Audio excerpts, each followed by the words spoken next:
GJ and Max, followed by Greeny. Mornings on ESPN Radio and on the ESPN app. Coming to you live from the Superbook Sports Studios in Kettering. You're listening to Dayton's ESPN Radio, 1410 Wing AM.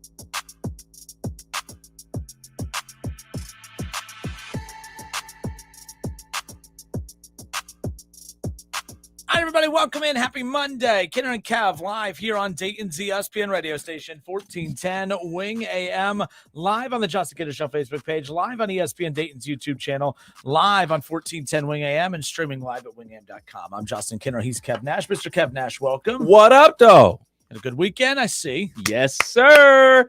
First spring game experience, man. It was a blast, man. Obviously, the weather was A1, 80-plus degrees on Saturday, up there at the shoe. And, you know, we talked about the spring game before, you know, kind of how, like, I make fun of people that watch the spring game on TV and everything like that. I want to commend everybody that showed up to the spring game because it was so cool because there was a ton of kids up there. A ton of kids up Sounds there. horrible, but Having a good time, watching the game, getting autographs, getting pictures with the Buckeye players. Because let's be real, man, once the fall comes, a family can't afford to go to the Buckeyes. They just simply can't. So the spring game is an affordable way for you to take the family to go see the Buckeyes. It was a good time. But you know, I'm worried about the defense. Dude, how old's Archie Griffin? They let him run all over them. You couldn't stop Archie Griffin? Couldn't stop him. He's my size now. Two-time Hall of Fame, Heisman Trophy winner, man. Can't stop him, man. How Only cool can hope is to that? contain him. When did you process that that's who that was down there? I saw somebody walking on the field without a helmet on, and I'm like, wait for somebody to tackle him. like what's that? And then they actually ran a play. I was like, wait. And then they said, Archie's up to 20, touchdown, Archie Griffin. I was like, that's Archie's going to score a touchdown in the shoe. I just seen Archie Griffin score a touchdown. How cool is that? KB was like, that was so cool, but he was like, I wish they would have waited one more year to do it because next year would have been the 50th anniversary, 50-year anniversary from him winning his first Heisman. But he said either way that was cool. But like Keith didn't even know, and that's actually when him and Archie are super close. Like they hang out all the time, they golf all the time together. Like they're super close. He said that Archie kept that tight-lipped. No one really knew about. So I don't know how when that was put together, when that was decided to do, but well done by Ohio State over the weekend. But yeah, this spring game, I saw someone over the weekend tweeting about, oh man, you could tell the Buckeyes are in trouble at quarterback. Says who? What are we doing here? Why are we like? Oh, come on, give me a break. But we'll get into some spring game stuff a little bit later. Not really that I put takeaways on the description of the show. There's really no takeaways of it, but there's just some spring takeaways in general that we'll get to about Ohio State coming up here around the corner. That's kind of puts a bow on spring football for Ohio State, and we'll get into all that coming up. But there was some big news that happened earlier today that does involve the Cincinnati Bengals. That maybe doesn't have to do with the Cincinnati Bengals, but it directly impacts the Cincinnati Bengals. And that news was, of course, the major extension for Jalen Hurts. Jalen Hurts gets a 5-year, $255 million extension, Kev. That averages out to about $51 million a year. He gets $179 million guaranteed. The dude got paid, and he is now he's officially the highest paid quarterback in the history of the National Football League. 5 years, $255 million extension, averaging out to about 51 a year, 179 guaranteed, Kev. We knew that he was going to get paid this offseason. We're waiting for Joe Burrow. We're waiting for Justin Herbert. We're still waiting on Lamar Jackson. But as we've talked about, the team that gets this done first wins. The Eagles won today. And let's be clear, it's not like Jalen Hurts didn't win today. He won today too. But now the Bengals, now you have to pay a little more. Now the Chargers, you have to pay a little more. The Ravens, whoever signs Lamar, they're going to pay a little more. So look, we're talking a difference of $1 million, $2 million, maybe more per year than what Burrow will get now and all this stuff. But that's a lot of money when you already have teams who are doing everything in their power not to pay these kind of contracts.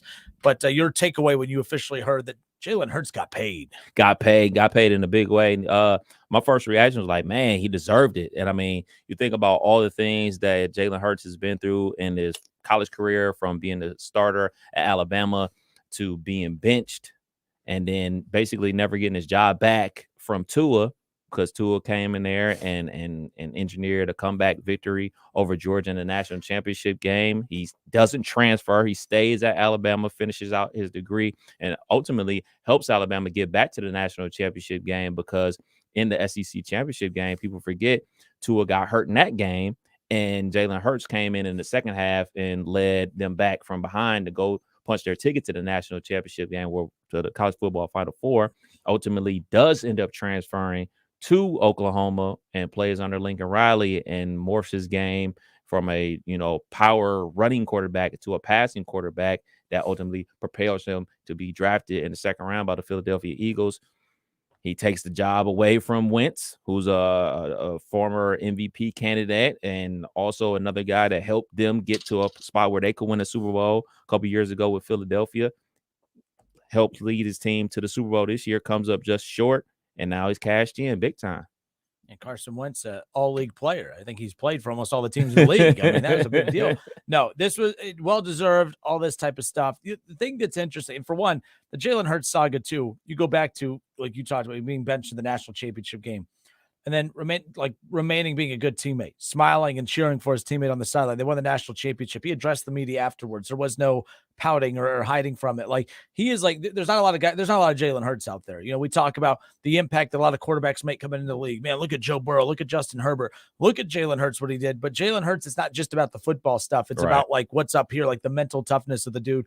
He's gone through stuff that some of us couldn't even handle. Like, we missed out on a promotion at work over someone else that wasn't as deserving of us. How many of us at work are able to still sit there and you know what I mean? Like that doesn't happen for a lot of people. That doesn't happen. So, and that's just an everyday work. This is from a sports perspective. When you got benched from the national championship, that the character right there of him was on full display for the entire league to say, oh man, that guy has everything that you need to be a leader. If the skill matches the mental toughness, look out. And we saw what that meant. Obviously didn't win the Super Bowl this past season, but my God, he outplayed arguably the best quarterback in the NFL right now in Patrick Mahomes. I mean, Jalen Hurts was the best quarterback in this past Super Bowl, no doubt about it. The thing I found most interesting about how all this has panned out, Kev, RG3 and many others out there have tweeted this out. And I'm not really sure. So RG3 tweeted, Jalen Hurts went from many believing he wasn't the guy in Philly last offseason to the highest paid player ever in NFL history this offseason. Talk about putting a hurting on all of his haters. He said he had a purpose before anyone else had an opinion, and he is walking in it. My problem with stuff like this is sometimes not everything is hating. Sometimes, like, if you look at, that Philadelphia offense was garbage last season, or not this past season, the season before. Not saying that was all on him, but nobody, we weren't even sure if Jalen Hurts was going to be the guy. There's many people out there that say you need to put more pieces around him. You need to make sure, you can't just give up on a quarterback before you give him what he needs. And then, that's where you go from there. I just don't like when we do this. Oh, he's proven all his haters wrong. Well, not real. Everyone has questions. Everyone has doubts.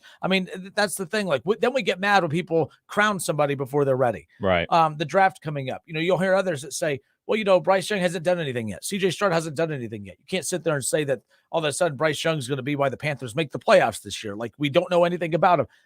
That goes both ways. I just don't like when we do this whole, he's proven all his haters wrong.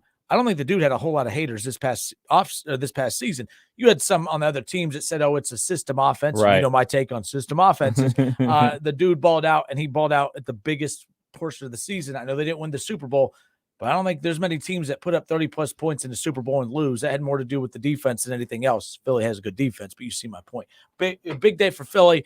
I have no anti-Jalen Hurts slander at all. I think he deserves it. He showed up. He balled out. He played hurt and balled out while hurt. Yeah. He's mentally tough, physically tough, and my God, he could throw the dang football. So good for the Eagles. Yeah, another thing I did want to mention about his college career, I saw this story come out a couple months back about Jalen Hurts. I guess it was around the Super Bowl time. They were asking Coach Saban, after, Jalen Hurts graduated from Alabama, and he was talking to Coach Saban about his transfer destinations, and he was talking about Maryland because obviously their former offensive coordinator was there, and he was also thinking about Miami, and Coach Saban urged him to go to Oklahoma. He's like, they're going to run the offense that is going to be perfect for you. They're going to help develop you as a passer better than those other schools. And ultimately, he made that decision to go to Oklahoma, and it worked out for him very, very Saban well. did that? Yeah. Saban was telling him that Oklahoma is the place for you to go, and they'll get you where you want to be. And, kudos to both of those guys. Obviously, Coach Saban for, basically sending away a star player because you got another star player.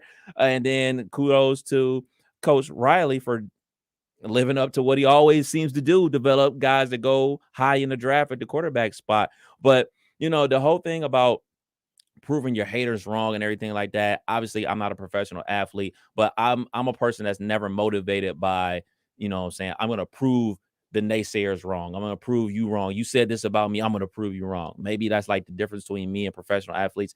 I'm more of a person that says I'm going to prove myself right. I'm going to show myself what I'm capable of, as opposed to showing the others like, see, look what I did. Give me my props. I told you I could do it. And obviously I don't know Jalen Hurts from a can of paint, but he strikes me as that type of person as well. That's really not outward speaking to the haters, kind of just self-motivated, as you like to say. But I mean, that's what happens in today's society when, people quote unquote bet on themselves. And the first reaction is, for everybody that said I didn't, or I would have been an underdog my entire life. Nobody's going to be with you 100% of the way through. There's not going to be 100% approval rating for anybody out there. Everybody's quote unquote got haters, or quote unquote people that don't believe in them 100%. It kind of goes with this thing we call life. So I don't even really want to make it about the haters. I want to make it about Jalen Hurts cashing in big time, because he did bet on himself from so many different ways. I mean, he could have stayed home in his home state of Texas and went there. He chooses to go to Alabama. He could have transferred after being benched. He stuck around, graduated, then controlled his own destiny about where he wanted to go. He could have went to Miami, and not sure how that would have worked out for him if he'd went down to the U. Not sure how it would have worked out for him if he went to Maryland. He went to the right situation in Oklahoma, capitalized on that, and now he's capitalized again. Yeah, it's a cool story about Nick Saban, by the way, that you just mentioned a little bit ago. We paint these high-level coaches as these cutthroat individuals that have no heart, that it's all about winning. This is a guy that once Jalen Hurts meant nothing to him, or couldn't be like, it's not like they needed Jalen Hurts to be a trade asset. The Bama got nothing in return for Jalen Hurts other than just an opportunity to keep playing, their quarterbacks. But that is pretty cool that he took the time to say, man, I think Oklahoma is the best spot for you if you want to get where you want to go. He took time away from thinking about what could benefit his program and thought about what could benefit him. And look, not saying Nick Saban's why he's over here, but I'm sure that helped. That encouragement to go there definitely helped as far as that's concerned. But I'm Justin Kinner. He's Kev Nash. If you're just joining us, big news out of the NFL today.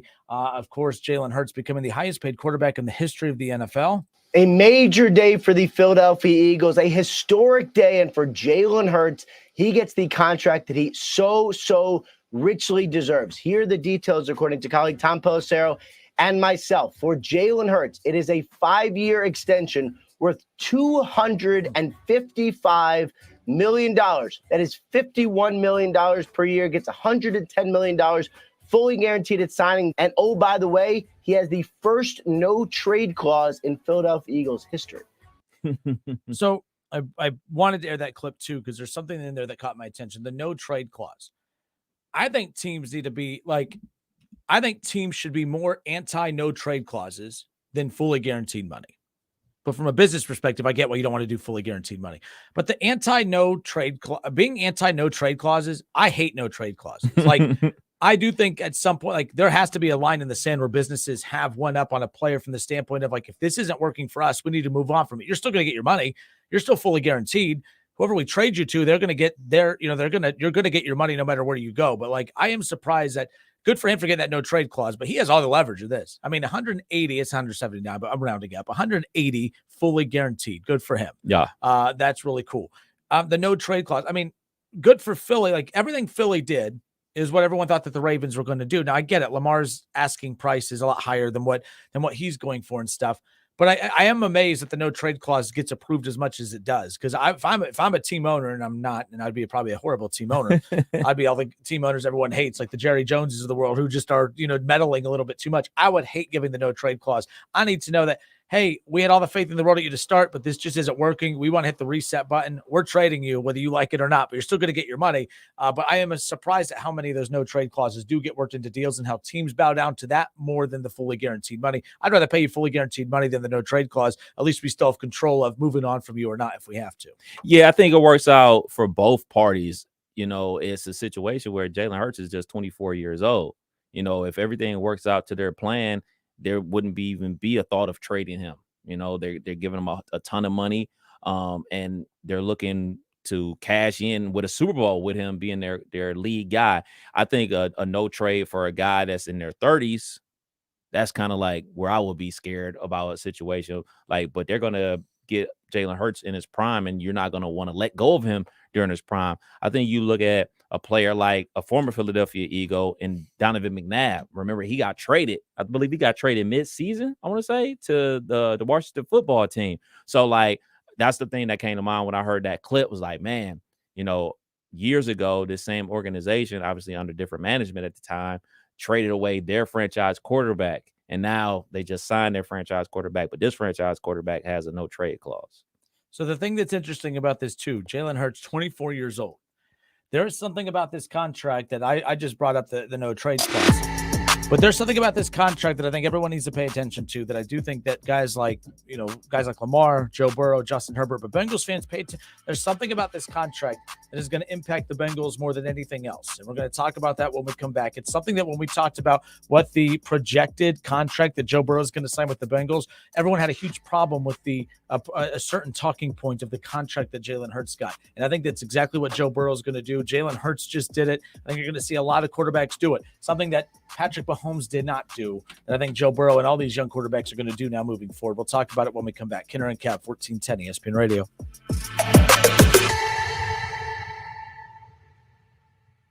It's the Justin Kinner Show with Kev Nash. Justin, you're awesome, baby. Right here on 1410 ESPN Radio. ESPN 1410 Wing AM weather. Our forecast says scattered showers, breezy conditions, 34 tonight, becoming sunny and 60 Tuesday, sunshine and 75 on Wednesday. I'm Rick Schremp for 1410 ESPN Radio. Weather is brought to you by Carol Wirtz Tire and Auto Service at 730 South Patterson in Dayton, where they treat every vehicle like their own and every customer like family. Online at c-wtire.com. The NBA playoffs are here, and you can turn crossovers into cash with FanDuel. Just visit FanDuel.com/Kinner, Kinner, right now and place a $5 bet, and you'll get an instant $150 back in bonus bets, win or lose. FanDuel is honestly one of the best, in my opinion, at offering so many great promotions for new and existing customers. I do have to say, though, that this deal for new customers is pretty cool. $150 in bonus bets, win or lose after placing at least a $5 bet. This is a great promotional deal for new customers. There is no better place to bet all of the playoff action than America's #1 sportsbook. Just go to FanDuel.com/Kinner and sign up to get $150 in bonus bets when you bet your first $5. FanDuel, official sports betting partner of the NBA. You must be 21 and older and present in Ohio. Bonus issued as non-withdrawable bonus bets that expire in 7 days after receipt. Restrictions apply. See full terms at FanDuel.com/sportsbook. Gambling problem? Call 1-800-GAMBLER. My friend and I are taking a trip to Mexico this year, but neither of us speak Spanish. So we downloaded Babbel and started learning Spanish fast. Want to start getting conversational in another language? In as little as 3 weeks, Babbel's quick 10-minute lessons were designed by language experts to be the most efficient and effective way to learn a new language. ¿Cómo te llamas? ¿Cómo te llamas?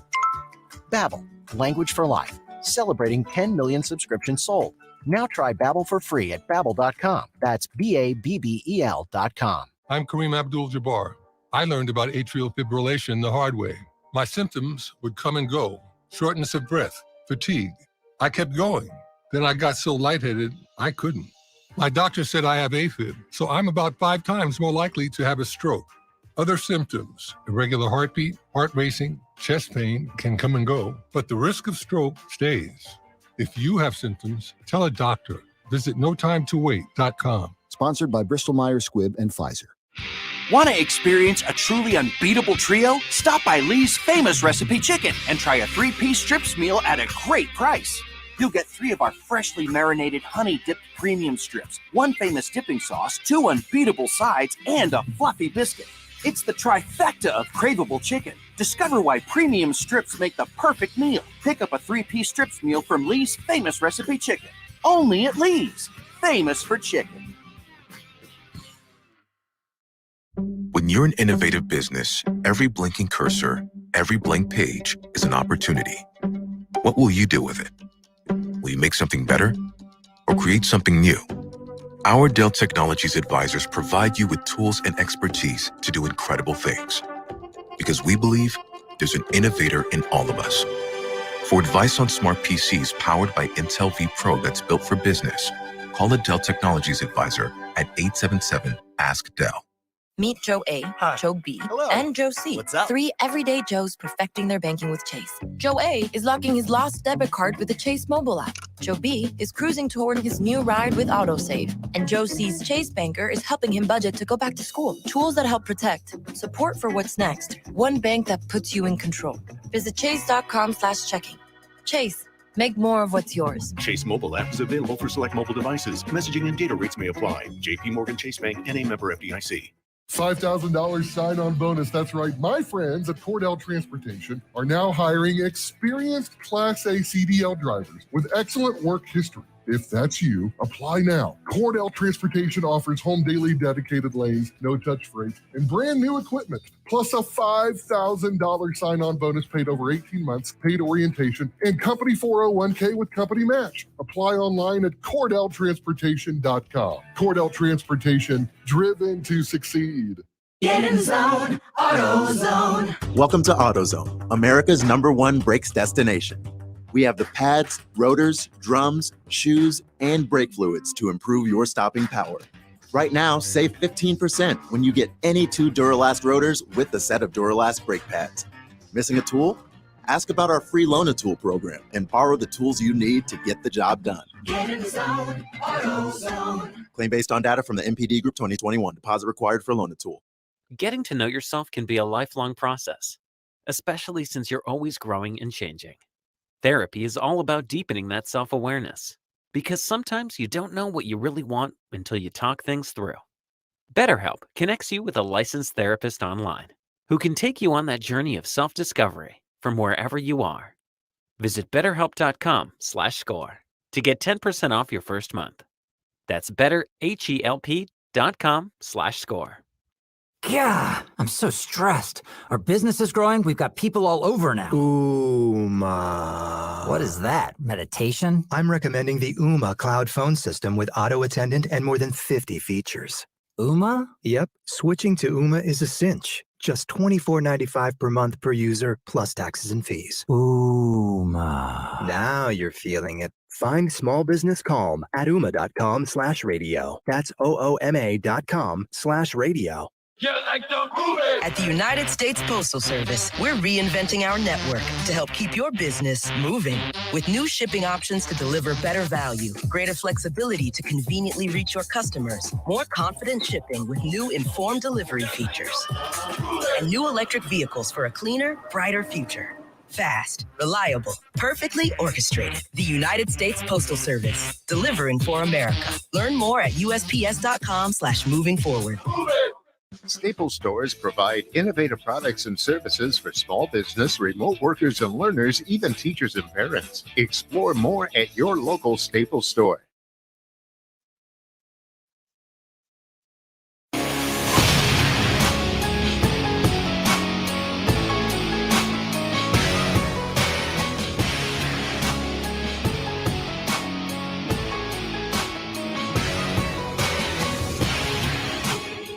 All right, wrestling fans, if you want a chance to win tickets to see WWE SummerSlam at Ford Field in Detroit coming up in August, we'll be giving away quite a few tickets. Head to wingam.com right now and register to win a free pair of tickets to see WWE SummerSlam at Ford Field over in Detroit. We're pretty excited about that.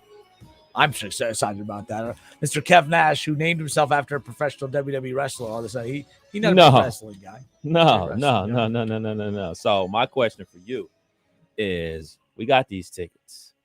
There's a lot of rumors about the show going on the road for a certain wrestling event. Not saying which wrestling event, but this wrestling event is very conveniently the one you're talking about. Kidder and Have Kev, we got that confirmation yet? We're close, but Kidder and Kev live from Detroit at SummerSlam. How cool would that be? Hang out with all the wrestlers. And you know how I always pick on you about, changing your tune when JT Barrett comes around and all the athletes and everything like that. Yep. I think I'm gonna be doing the same. Yeah, there's lesser chances that you get put in those situations than I do. I have to put my foot in my mouth almost every dang day, as far as that's concerned. Got the memorial coming up. Yes. Sounds like we're wrapping up some ideas for that too. I'm pretty jacked about that. We did Red's opening day. There's a lot of cool stuff for taking Kidder and Kev live on the road for a lot of cool shows throughout the year. It has nothing to do with you guys. Selfishly, it's all about us. Like, we always have to come up with bullet points of why it's beneficial for the listeners. I mean, it's not. We don't know how long this radio gig is gonna last. I'm doing everything for me. Like, Gotta milk it, baby. Gotta milk it. But the tickets are there for you guys. Yeah, dude. I just looked at something. The draft is next week. Yep. The NFL draft is finally. I'm over the draft talk. I know it's our job to talk about the draft, and we have, but finally it's over. So ESPN just put this out a little bit ago that the panel for the ESPN draft is as follows. So Louis Riddick, Mike Greenberg, Mel Kiper Jr., Booger McFarland, Susie Colbert, Chris Mortensen, and Adam Schefter. That is your draft ESPN commentators, reporters, and insiders. Here's what's missing from that. I liked when they included Reese Davis. I liked when they included Kirk Herbstreit and those guys. I think that's important. I love that the NBA draft does that, where they include Jay Billis. You'll see Jay Billis and Stephen A. Smith, like weird crossovers of guys. That's the only thing that's missing. I don't mind this. I mean, look, the ESPN, they have the best NFL insiders in the world. Like, there's no doubt about that. But I do think when you do a draft, Kev, it's important to include the college analysts as well. And I'm not saying that they're not, but ESPN just tweeted this out about an hour ago that here's the commentating team for ESPN's presentation of the 2003 NFL draft. And it's all the NFL guys, but there's no college guys. I found that to be kind of interesting. Yeah, because I believe the last couple of years they've done the dual broadcast. They've had the ABC broadcast that will kind of have like the NFL stuff. And then on the ESPN broadcast, that will have like the college guys on the set talking about it, like, the Herbstreits and things of that nature. You're right. It does make a lot sense to have the guys that cover the college game that can tell you what they did at the college level. There's definitely a divide in the football world where you have your pro guys and then you have your college football fans. And I think it's kind of cool that those parties kind of meet in the middle. So hold on. This might be what you just said. So here's the commentating team. So on ABC Network gets a show as well. Okay. So it's ESPN and ABC. Okay. So your college game day will be an inclusion of that. Okay, so cool. You'll get Desmond Howard, Reese Davis, Kirk Herbstreit, Todd McShay, David Pollack, Pete Thamel, blah, blah, blah. RG3, Laura Rutledge, really like Laura Rutledge. So there's going to be multiple panel shows, but I still think I would rather see these kind combined. Mixed up. But I get what they're doing, because this is your college game day crew. You like to, the ratings that they pull in. I'm surprised Pat McAfee's not on there. Like, they probably have going to be doing his own YouTube show. Yeah. Oh, yeah, his own YouTube show. Good. But seriously, yes, I think Pat McAfee will be doing his own thing that night. But yeah, other than that, either way, the draft is coming up, and we could have all new talking points after the draft. I'm done with the, I don't know. The latest from the draft is that Bryce Young has shut down all his other meetings with other teams, so it's probably cementing him to be the number one pick to go to the Panthers. So yeah, I think that's what. I mean, that took a quick left turn. I mean, it went from C.J. Stroud to complete halt. Now it's Bryce Young. Whatever. I mean, look, if C.J. Stroud ends up in Houston, so be it. But there's a chance he could end up that pick could be traded too. Yes, C.J. Stroud going number 2. And the other crazy part about this is, guess who C.J. Stroud's agent is? Who? I don't know that one. Is it Rosenhaus? No, Deshaun Watson's agent. Oh, I thought Lamar's mom was representing him too. But so for everybody out there that says that CJ Stroud isn't going to go to Houston, if you want to sell me on that, like they don't want to do business with that agent again, I'll buy that. And I if could buy that. And it's not a coincidence that the quarterback that they want is CJ Stroud. Maybe his agent, Deshaun Watson's agent, has already told Houston, we have no interest in doing business with this organization. Maybe that's why all of a sudden you're hearing these rumblings of Houston showing interest in trading back, because Houston's like, well, CJ Stroud doesn't want to come here. We don't want to run into one of these Eli Manning situations. And we also don't want to take Will Levis, and we don't want to take Richardson. We want to take the one guy that we think is a for sure thing, either Bryce Young or CJ Stroud. So I do think where there's smoke, there's fire. I don't think it's a coincidence that all of a sudden Houston's talking about, which, by the way, you need a quarterback to compete in this league. But I also know you don't take a Will Levis or a Richardson with your number 2 pick overall. So that's something to consider as well, as far as that's concerned. Yeah, if you're not going to say about the I just saw that today. So I guess he represents not only Deshaun Watson but Derwin James as well. So it's kind of like stay clear of Houston. Yeah, basically it's like wow. So for me, if I'm Houston and this is a thing, and you're dead set on not drafting him, you kind of have to get Will Anderson. I'm not comfortable getting Will Levis. Maybe if you force me to, I would take Anthony Richardson, but I'm gonna go with Will Anderson if I'm them. If I'm not taking CJ Stroud, yeah. If you're gonna go, you don't use that pick for a quarterback that's not one of those two. But who knows? That's a very good point. I did not think of that. I kept trying to figure out why Houston all of a sudden's putting these reports out there that they're interested in trading back. And I think that has a lot to do with it, is because you can't use that pick to take a quarterback. You could do the Will Anderson route if they choose to go, but that you could also, I'm not saying Will Andersons are easy to come by, but there's more Will Andersons that come out than CJ Strouds and others. So they think you trade back, you accumulate more draft picks. Right. Maybe you go after a quarterback. Maybe Houston says, well, let's go get another first round pick. Let's call the Ravens. Let's get this Lamar thing done, because I think Houston's ready to win and win now, but I think it's one of those things where they got to make sure they're making the right choices. We'll see what ends up happening as far as that's concerned. So you brought up a good point about the agent for Deshaun Watson is now the agent for CJ Stroud, and agents play a big role in this. The agent for obviously Jalen Hurts did a very good job that's a cool story too. I wish I had the lady's name in front of me, but this was a woman that just kind of reached out randomly to Jalen Hurts, looking to get her first sports management job, or just to her first sports agent job. Just, hey, I'd love to connect if you haven't already found an agent. He called her back, and her very first client ever is Jalen Hurts, and within her first deal that she ever gets done, makes him the highest paid quarterback in the history of the National Football League. Pretty cool storyline there. Obviously, this talking point is being used against Lamar and all that stuff. Do I think Lamar having an agent would have made things smoother? Absolutely. But it sounds like what Lamar wants is what his agent would have wanted to want too. You have to want what your client wants. So who knows about that? But agents obviously play a huge role in this. And I am kind of fascinated by the agent conversations behind the scenes with the Cincinnati Bengals right now. We've talked about this before. With him Jalen Hurts becoming the highest paid quarterback of the National Football League. We're talking about a 5-year extension that now puts him as the highest paid quarterback, $179 million guaranteed, $51 a year, $255 million the extension.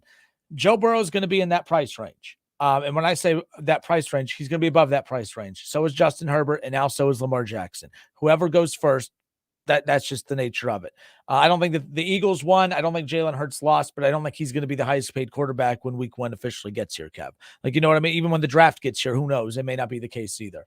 But you do got a question. There's something about this line here. The 5-year, $255 million extension, $51 million a year, $179 guaranteed. Lots to unpack in that. There's one number that stands out more than anything else. 5 years. Mm-hmm. 5 years is not a long time. You know, when you think about baseball contracts, what these guys want is you're starting to see in baseball, like when you look at the Bryce Youngs and you look at the Mike Trouts and you look at the big deals that have been done there, everyone wants those mega 10-year contracts. Aaron Judge, everyone wants those 9 or 10-year deals. They just want that, hey, I'm going to be here for the next decade. I'm going to be here for the longevity of my career. I'm going to get paid. It's money that's, you know what I mean? It's that, just that peace of mind knowing you have a job and you have your money coming in over the next 10 years. In football, it's starting to go a little bit different. You would think that you would want that long-term stability as well, because it's football and anything could change at any given time. Right. But what these quarterbacks and these agents are doing is they're taking a look at the market, and they're saying the market's changing and evolving quickly. Deshaun Watson's fully guaranteed contract from a season ago, you take out the fully guaranteed conversation of it, he's not even the top 4 paid quarterback of the night. He's making $46 a year. Yeah. Deshaun Watson, you could get mad at the fully guaranteed money all you want, but Jalen Hurts is making $51 a year. Joe Burrow is going to make around $53 a year.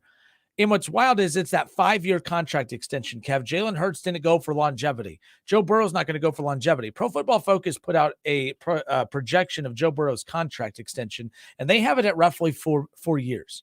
Bengals fans are up to, there's no way he's only going to sign for 4 years. He's going to want to sign longer so that they can stretch that out longer. No, that's not what he's going to do. We're going to have quarterbacks on the verge of making $1 billion, almost $1 billion when their career's all said and done. Jalen Hurts just got a $255 million extension. He's 24 years old. He's going to be 29 when the next one comes up. Then he's going to sign another 5-year extension. And then all of a sudden, that's going to put him at close to $500 million by the time he's 32 years old or 33 years old. And then he's going to have time for probably 1 to 2 more contracts. That's going to put him close, Kev, to that $700 to $800 million earnings when it's all said and done. And that's just from the pot of money, not the off the field stuff. Right. These quarterbacks are about to make bank. And I think that's why they're going for the shorter contract deals, because $51 million a year for the next 8 years, that's boring. Let's go $51 million a year for the next 4 years. And then my next deal could have me at $57 million by the time it's all said and done. That's the way this is going to work. I see Joe Burrow doing the same thing, 4 to 5 years. There's going to be no long-term stuff. They're not going to have that flexibility that everyone's wanting them to have, talking about Joe Burrow and the Bengals. Yeah, real quick about Jalen Hurts' agent. Her name is Nicole Lynn. She works for Clutch Management, Rich Paul and LeBron's agency, and she's only 34 years old. So we talk about how young Jalen Hurts is. She's very young as well in the sports media game and agency game, and making a lot of money for herself as well as her clients. For me, the shorter contract thing really came to prominence when Dak was like the first guy that I can remember. Every time they kind of kept kicking the can down the road about giving him an extension, like all I kept thinking about was like, well, that's only going to make him sign a shorter deal. That means he's going to get another quote unquote bite of the apple once the new TV contracts and stuff go out there. So we've already saw him restructure his deal already with the Dallas Cowboys. So he's going to be a free agent sooner rather than later. Feel how you want to feel about Dak Prescott, but he's still going to sign another mega deal because it's very hard to get a good quarterback. Okay, fine. Dak's not top 10. Dak's not elite. Dak's not great. Fine. We can all say that, but he's competent and he's better than most of the other quarterbacks out there. He's going to get a huge bite of the apple, and he's only going to be 29. Same thing's going to happen for Herbert. Same thing's going to happen for Lamar. Same thing's going to happen for Joey Burrow. That's just the way it's going to go now. And especially you want to look at it from a Joe Burrow's perspective. He's older than these guys. You know what I'm saying? We're looking at Lamar being 25. We're looking at Jalen Hurts being 24, but Joe Burrow spent 5 years in college. These other dudes spent 3 and 4 years in college. So it's time to get paid. He'll be 27 in December. Time to get paid. No, older. Definitely not old, but like his opportunities at the Apple are less than theirs because he was in college for 5 years. Yeah, Jalen Hurts going to get another contract extension when he's in his 20s. Once Joe Burrow signs this one, his next one will be in his 30s, and he probably has one more after that of the high market value. And then you start to, like Aaron Rodgers, he's at that point now where it's like he got that last big bite of the pie, as you talked about a little bit ago. Joe Burrow is going to have 2 big bites of the pie if he goes this shorter route. So you're probably thinking, okay, why does it matter the shorter amount? The shorter amount hurts the opportunity to be able to kick the can down the road a little bit. Now, that doesn't necessarily mean that may not happen. So, for instance, if Joe Burrow signs a 4-year deal, you could kick the can down the road for maybe 1 or 2 more years down the road. But then that extension is coming up. A lot of times you run out of opportunities to kick it down the road because Joe Burrow is going to have a holdout, or let's say, hey, I'm not going to sign an extension now with 2 years left of my deal. I'm going to wait 2 more years before I sign my extension to make sure that I'm getting every dollar coming to me. I'm not going to sign early and lose money. Right. So when you do those shorter deals, it does hurt the team because the team has less years to be able to kick the can down. That's what the Browns are doing. That's why that 6-year deal was so important for the Browns, is because that gave them a 2-year wiggle room to work with here as far as that goes. The 4 years not friendly. I don't think Burrow does 4, but I think 5 is about what Burrow and company is going to do. But then again, Burrow could go 4 because, as your point, he is going to be 27. Yeah. That's 2 less years in that contract window. And this idea from Bengals fans, and luckily, to give you guys credit, you've quieted down with giving us a team-friendly deal. But I saw a lot of Bengals media today arguing with Bengals fans, saying Joe Burrow needs to. He's not going to be selfish like Jalen Hurts. He's going to do what's right for the team. And I'm like, oh, give me a break. Give me a break. This is ridiculous at this point. I mean, I don't frequent the same Twitter universe that you do. It, baby. I don't frequent that universe, but when you bring those things to my attention, it just makes me laugh. You would never tell your child to take less for the company. You would never tell your child to do that. So why on earth would you tell somebody else to do that? Just because you're a fan of that team and you want more guys on your team. Just be honest about it. You want him to take less so the team could be better. Just be honest about it. Don't tell yourself this fantasy story that, oh man, he's not going to be selfish and take all that money. And like for me, it reminds me of the Johnny Manziel days. And obviously Joe Burrow and Johnny Manziel, two totally different spectrum guys. But people got on Johnny Manziel when he was in college for, taking money or whatever. He comes from money. Why does he have to take it? What does that have to do with anything? That's his parents' money. Yeah, he's probably a rich, spoiled guy from his parents and everything like that. But now he's earning his own money. Like that has nothing to do with it. So for people to go out there and earn their own money and make basically market value. So it's not like they're doing anything wrong here by accepting market value. You wouldn't accept less than market value for your job. You sure wouldn't tell your child to accept less than what they're worth. So why should this athlete accept less than what they're worth? And I go back to this all the time. Tim Duncan, Tom Brady, LeBron James, D Wade, and Chris Bosh. That's about it. Yep. And like we said earlier, the Bengals didn't name it Paycor Stadium to give Joe Burrow a discounted for him to give them a discounted contract. They did that because they know they needed every revenue stream possible to have enough money to be able to pay him when that time comes. Who do you think is next to get paid? You have obviously the Eagles just got this deal done. Jalen Hurts. We talked about whatever team gets a deal done first wins. The Eagles have officially won. I know they have the quarterback that's making more than any other quarterback in the league right now, but that's not going to be the case. The next three deals will make him in the top 5, but he will not be the highest paid quarterback in the end of. Now, all of a sudden, Patrick Mahomes looks like a steal, Kev. Deals on deals on deals. We talk about the guaranteed money, of course, for Deshaun Watson. Who cares? He's making $46 a year. That's a steal compared to what the Bengals are going to have to pay Joe Burrow and company. So I'm content with his. I don't care about his deal. Who's up next? Who gets paid next, in your opinion? Justin Herbert. I think Justin Herbert gets paid next. When have the Cincinnati Bengals been very proactive? I mean, I know that Katie Blackburn's in charge of things and things have been running a lot smoother since she's been, manning the top of the organization, everything like that, but still has to get, the head man's thumbs up to do a lot of things. She may be very convincing and have a lot of reasoning behind why she wants to get this deal done sooner rather than later, but history says that they won't get it done sooner rather than later. So I'm going to go with the Chargers get their deal done first. But I still think that Joe Burrow will get his contract before Lamar, though. So Lamar will still, after all these three dudes get paid, Lamar will still be the one waiting to get his money. Yes. Mainly because if it's actively working out to get a deal done with the Ravens, that could change. But it's mainly because I agree with you, it may not be with the Ravens that gets it done. There's so many other things that have to I's dotted, T's crossed, because he may be with another team. As far as you hear the latest rumor about Lamar? No. Firing his mom? No, definitely not. Doubling down with mom. No, the word is that he told the Ravens get OBJ and DeAndre Hopkins, and we'll talk. If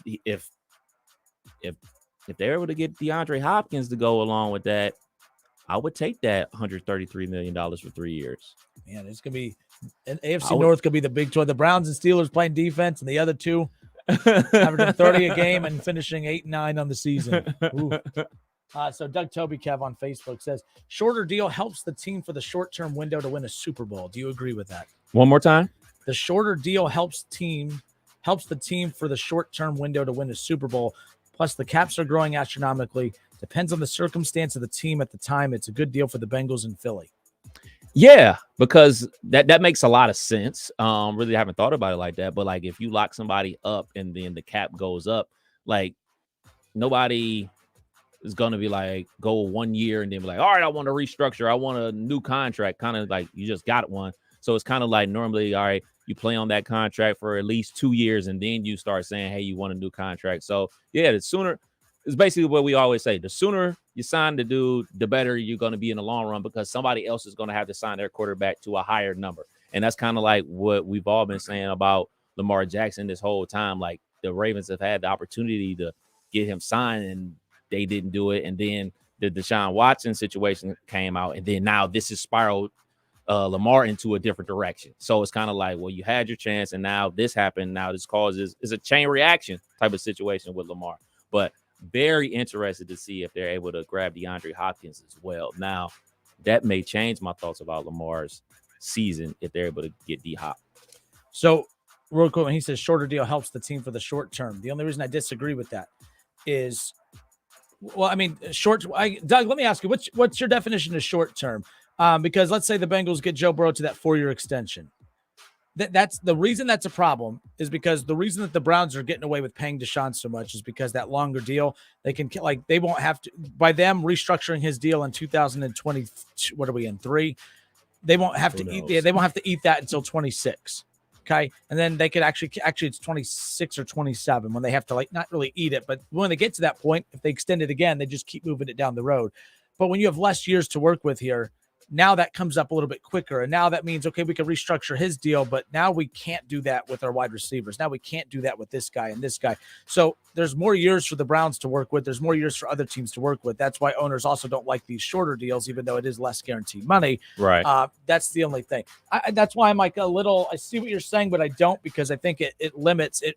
It does lock ownership as far as the flexibility that they have as far as restructuring deals, as far as that's concerned. But yeah. Just like most things, I think it varies from team to team, but I think this is definitely a good situation for Philadelphia for obvious reasons. They got their franchise quarterback, but they have 2 first-round picks, and they just were in the Super Bowl, and one of those picks are in the top 10. So you're about to get an elite talent in the top 10. So if you want to say, like, all right, man, we want to go out there and get the best rush in out there, they have the capital to say, you know what, we want Will Anderson. We'll trade this 9th pick in one of our 3rd round picks to jump up there and get the best rush in out there, Will Anderson. Or they could just sit there and say, all right, we want the running back out of Texas. I know y'all think he's going to drop all the way down to the 20s with the Bengals. You know, this is a luxury pick for us. We'll go take the best running back in the draft. And then after 3 years, not sign him, let him go somewhere else like we did with Miles Sanders. Like, they have the upper hand because of this draft pick that they have, and it's so high, and they just played in the Super Bowl. They have a top 10 pick, and they played in the Super Bowl. That's insane. And what's cool about the Eagles team, too, is that offense, there's only one player that they did not draft on that offense. That was A.J. Brown. Every player on that offense, they drafted and developed. Like, that's what's cool. Now, the defense was a lot of makeshifting, so whatever, I don't care. That's just the reality of it. That's why when I talked about the Bengals last week about wanting to pay T. Higgins, I'm like, this is why it doesn't make sense for them to do that stuff, because they don't know how to draft any other position on offense outside of wide receiver. And you've hit on one quarterback, good for you, but like, it's not like they've been savants at drafting the quarterback, and wide receiver's been it as far as that's concerned. So look, we'll see what ends up happening, but Joe Burrow's going to get paid. The idea that he was ever going to take a hometown discount is just silly. Why wouldn't Jalen Hurts take a hometown, or not hometown, but why wouldn't Jalen Hurts take a team-friendly discount? Because I'm sure Jalen Hurts wants to keep winning. These guys aren't selfish for getting this money. It's up to the Bengals and others. Fans just want Joe Burrow to take less money because you don't trust your team to make the right decisions to continue winning. And that's okay to say. You don't trust your team to make the right decisions to continue winning if they pay Joe Burrow top dollar.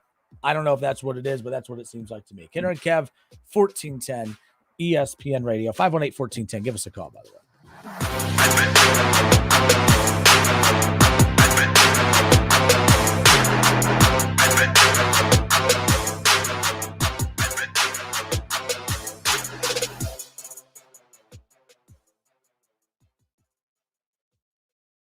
Listen, stream, watch. It's the Justin Kinner Show with Kev Nash, right here on Dayton's ESPN Radio, 1410 Wing AM. For the ones finding new ways to ensure the job always gets done. For the ones wearing many hats. For the ones who are hands-on, even from far away. And the ones keeping business moving forward. We are Grainger, offering professional-grade industrial supplies, plus real-time product availability and access to experts ready to answer your toughest questions. Call, clickgrainger.com, or just stop by. Grainger, for the ones who get it done. Natalia, solid dismount, but that little pause is a deduction. Top tumblers hope to stick the landing with Coach Jasmine. That aerial sequence still needs work. She needs more certified athletic trainers to find her balance. Focus. I'm going to need you for the all-around. Wait, who's spotting the vault? Indeed can help her hire great people fast. I need Indeed. Indeed you do. We instantly connect you with quality candidates whose resumes on Indeed match your job description. Visit Indeed.com/credit and get $75 towards your first sponsored job. Terms and conditions apply.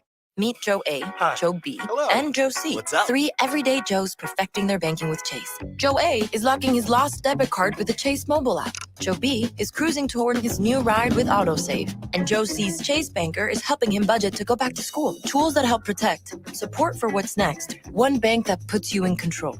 Visit chase.com/checking. Chase. Make more of what's yours. Chase mobile app is available for select mobile devices. Messaging and data rates may apply. JP Morgan Chase Bank, N.A. member FDIC. Yes, we do have availability. Those dates for how many guests? Andrea's Boutique Hotel is the destination to tie the knot. Oh, you want the whole property? She needs an assistant to catch the bookings bouquets. 249 guests, huh?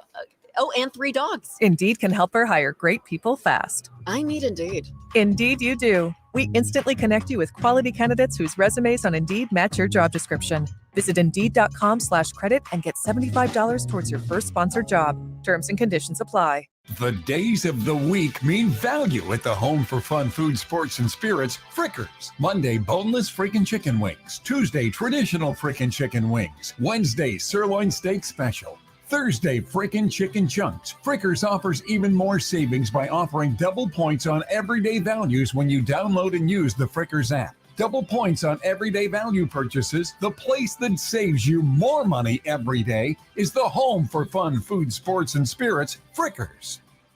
Hey guys, did you know there's a generic form of Viagra that works just the same, but is 95% cheaper, and you can get it online? Just go to 4hims.com/joy. Through Hims, you'll get a free medical consultation, discreet shipping if prescribed, a 100% online process, and trusted generic alternatives to the name brands at up to 95% off. That's right. Get generic for Viagra, the same active ingredient as brand name Viagra, but for 95% less. It's the same medication, still prescribed by a licensed medical provider, but with zero copay, no expensive appointments, and no awkward face-to-face conversations.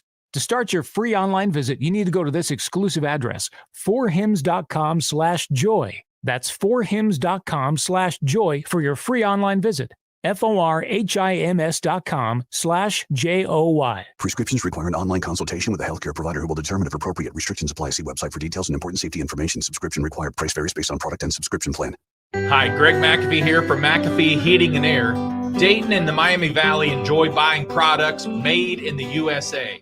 Unfortunately, many HVAC products are now made in the communist country of China, and that's where the profits go too. McAfee systems come from the states of Indiana, South Carolina, Iowa, and Texas, and we're proud of it.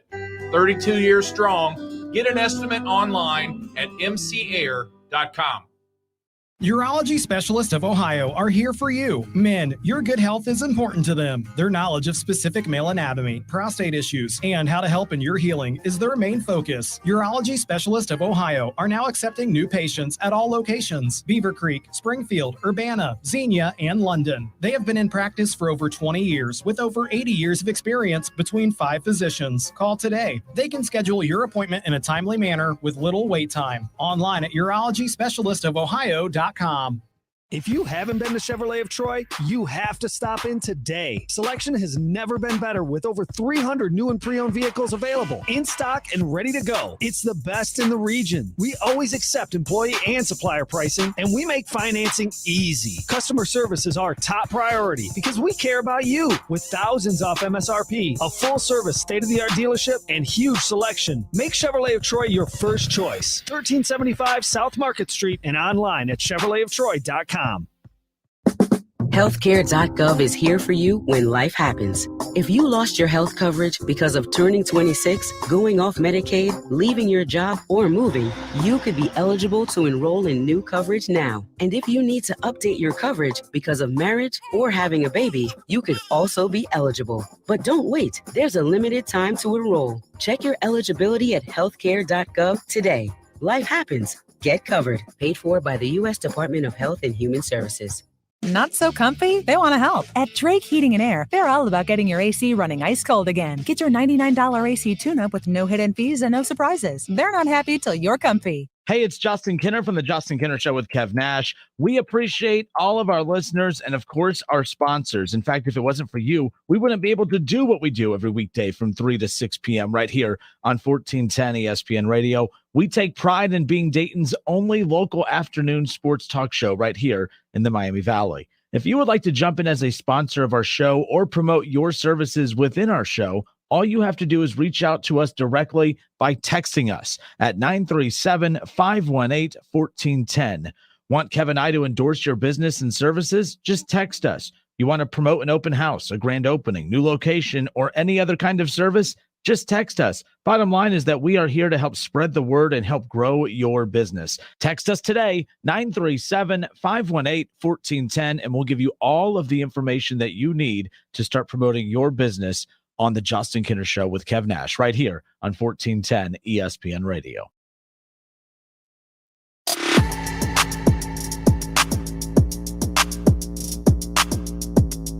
Kinner and Kev back with you here on Dayton's ESPN radio station, 1410 Wing AM. 518-1410, 518-1410. That's the number to call and jump in on the conversation. So this article came out a little bit ago. Tom Pelissero was on the Pat McAfee show earlier. Ian Rappaport, was on the Pat McAfee show earlier today. And he had commented on some reports of what the Ravens, a couple contract offers to Lamar. So there's been a $200 million fully guaranteed contract that was offered to Lamar that was not accepted. And then there was a $133 million fully guaranteed contract, or not fully guaranteed, but $133 million guaranteed. That was for a shorter deal. Mm-hmm. And then, of course, you mix that in with the fact of the reports that come out about the OBJ and the DeAndre Hopkins, obviously wanting them to target him. DeAndre Hopkins, there's a good chance that he is cut before next week's draft. And there's a good chance that, he's come out, and DeAndre Hopkins has let it be known that there are, teams and quarterbacks he would love to play for and with. And he's also said he's not interested in a raise, and he is willing to make a team-friendly deal. So that's a big deal. And I think what that speaks is a lot of the teams that he's looking at have quarterbacks that are already paid pretty heavily. They have wide receivers on them that are already paid pretty heavily. And, I don't see the DeAndre Hopkins thing happening in Baltimore, because you gave $18 million to Odell Beckham Jr. Like, Kev, I'd rather them overpaid for Hop than to overpay for OBJ. And the chances of getting both, I think, were going to be pretty slim. So I don't know. But it was interesting to hear that if that is the case, that there is signs of life for Baltimore and Lamar to still get a deal done. If he's still given talking points to them, okay, how about you go get me these guys? Right. Go get me these guys, and we can maybe get a deal done, and let's go back to the drawing board. But my thinking with this Lamar thing is that this was all money related. Right? Maybe there's more to it. It sounds like there is, if he's saying I want OBJ or I want Hop or I want guys like this. But okay, if they go let's say they do get a miracle way of getting Hop and OBJ, and a Bateman, you have Mark Andrews, now you have a pretty good list of weapons to work with, but they still keep offering you the same, what you deem as lowball offer. Do you take the lowball offer now because there's better players on the roster? That's what I don't understand. Is this about money, or is this about not enough weapons? I know it's probably a little bit of both, right? But you also can't have both. The years to get both have already passed. That's the unfortunate part about the Ravens wasting the rookie year deal or the rookie year run with him. So that's what I find fascinating about all of this. But D-Hop did this little TikTok thing over the weekend that they said, kind of smile or kind of use a facial expression on what teams you would love to play for. And of course, Patrick Mahomes and the Chiefs, and then Josh Allen and the Bills. Look out if that's the case. Can you imagine him with one of those two level quarterbacks right there? That would be absolutely insane. Wherever he ends up, he's not going to play with an average quarterback. That's for sure. Scary. Very scary if he ends up with, any of those teams. Be it the Bills, be it the Chiefs, be it the Baltimore Ravens. I think it'd be scary hours for a lot of folks out there. Just for me, I'm with you with the Lamar thing.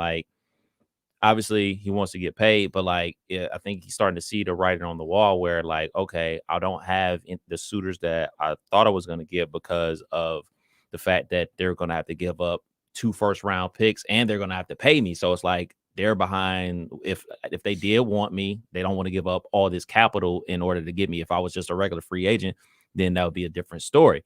So it's kind of he's probably going to ultimately have to go back to the Baltimore Ravens and probably going to sign that 32. So you're figuring like, well, if I'm about to play and stay there and play for the 32, I might as well have some dogs with me. So get me them, and then I'll come back and sign on this, and then we'll start from scratch again. Good point.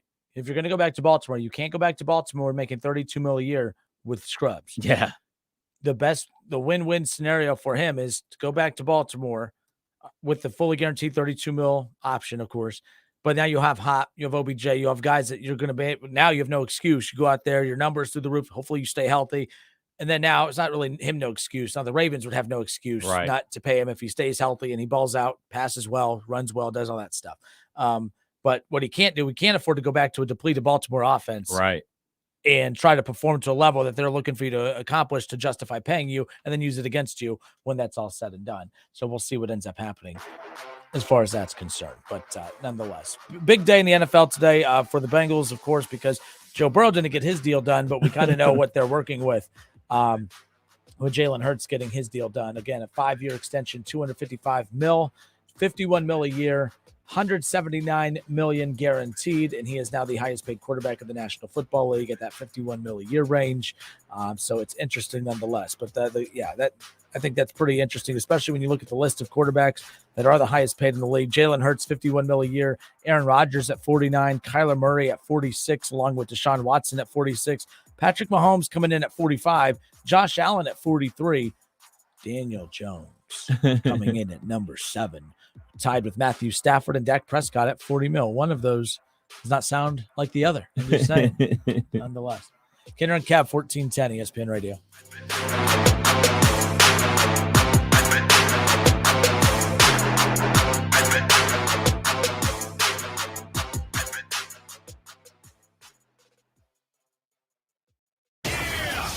It's the Justin Kinner Show with Kev Nash on 1410 ESPN Radio.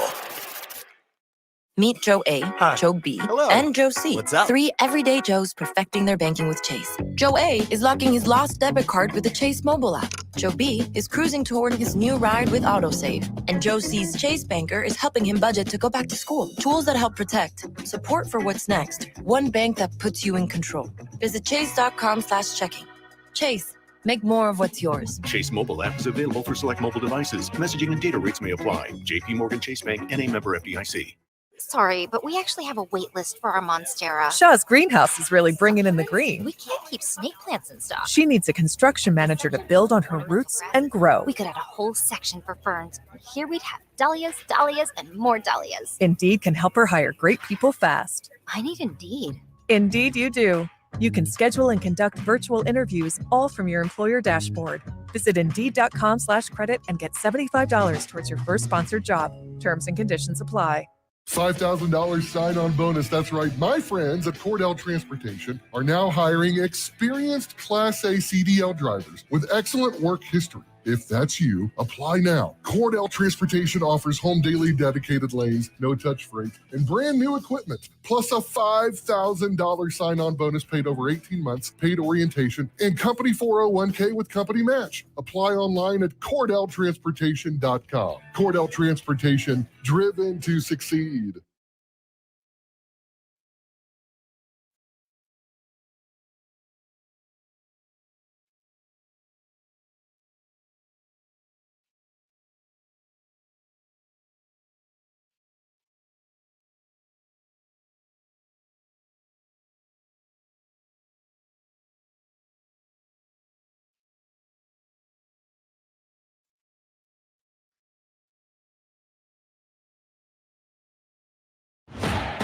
When you're behind the wheel, it's okay to rock out to your music, but it's not okay to interact with your phone screen and electronic devices while driving.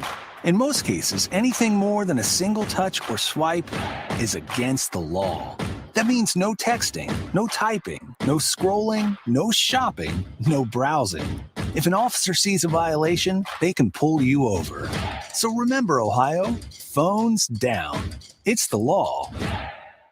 Dell Technologies provides growing businesses with the tools to do incredible things. For advice on smart PCs powered by Intel vPro that's built for business, call a Dell Technologies advisor at 877-ASK-DELL. Hey, it's Max Kellerman, and you're listening to Dayton's ESPN Radio, 1410 WINGAM. Coming to you live from the Superbook Sports Studios in Kettering. You're listening to Dayton's ESPN Radio, 1410 Wing AM.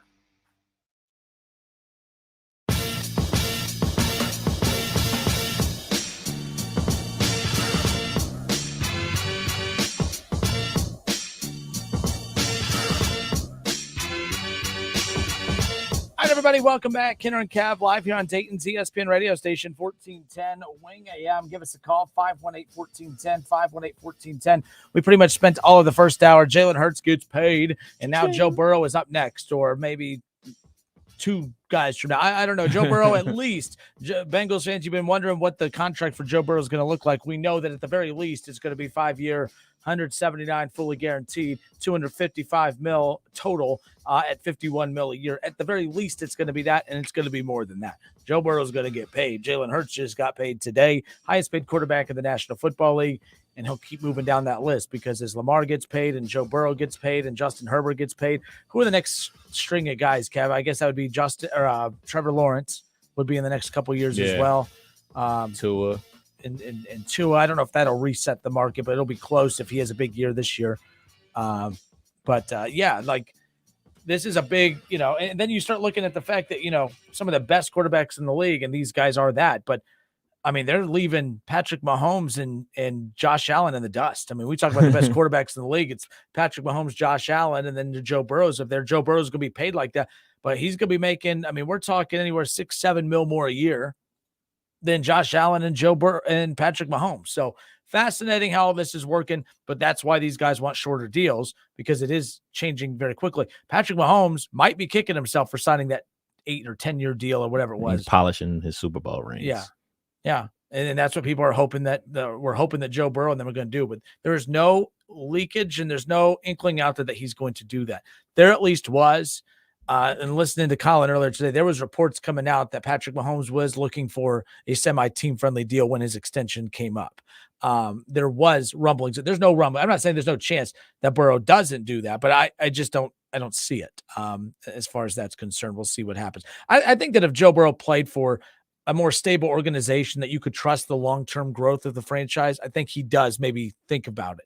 The Chiefs are a stable franchise that maybe made Patrick feel comfortable doing that trusted ownership and stuff. Like, I know that the ownership's been great since Joe Burrow arrived, but I don't think the Bengals organization started the second he got there. There's still a few years of before he arrived that there's still that, like, you got to be careful. And I think his agent and guys are in his ear saying, you need to remain in control. These shorter year runs are going to be what's key. We'll see what all happens when it's all said and done. But look, I know it's a very touchy subject when we start talking about athletes and the amount of money that they make. And I always like to bring up the fact that, like, all right, if the Philadelphia Eagles can pay Jalen Hurts to be the highest paid quarterback in the league or player in the league, then how much money are the Philadelphia Eagles themselves as an organization bringing in? Keep that in mind.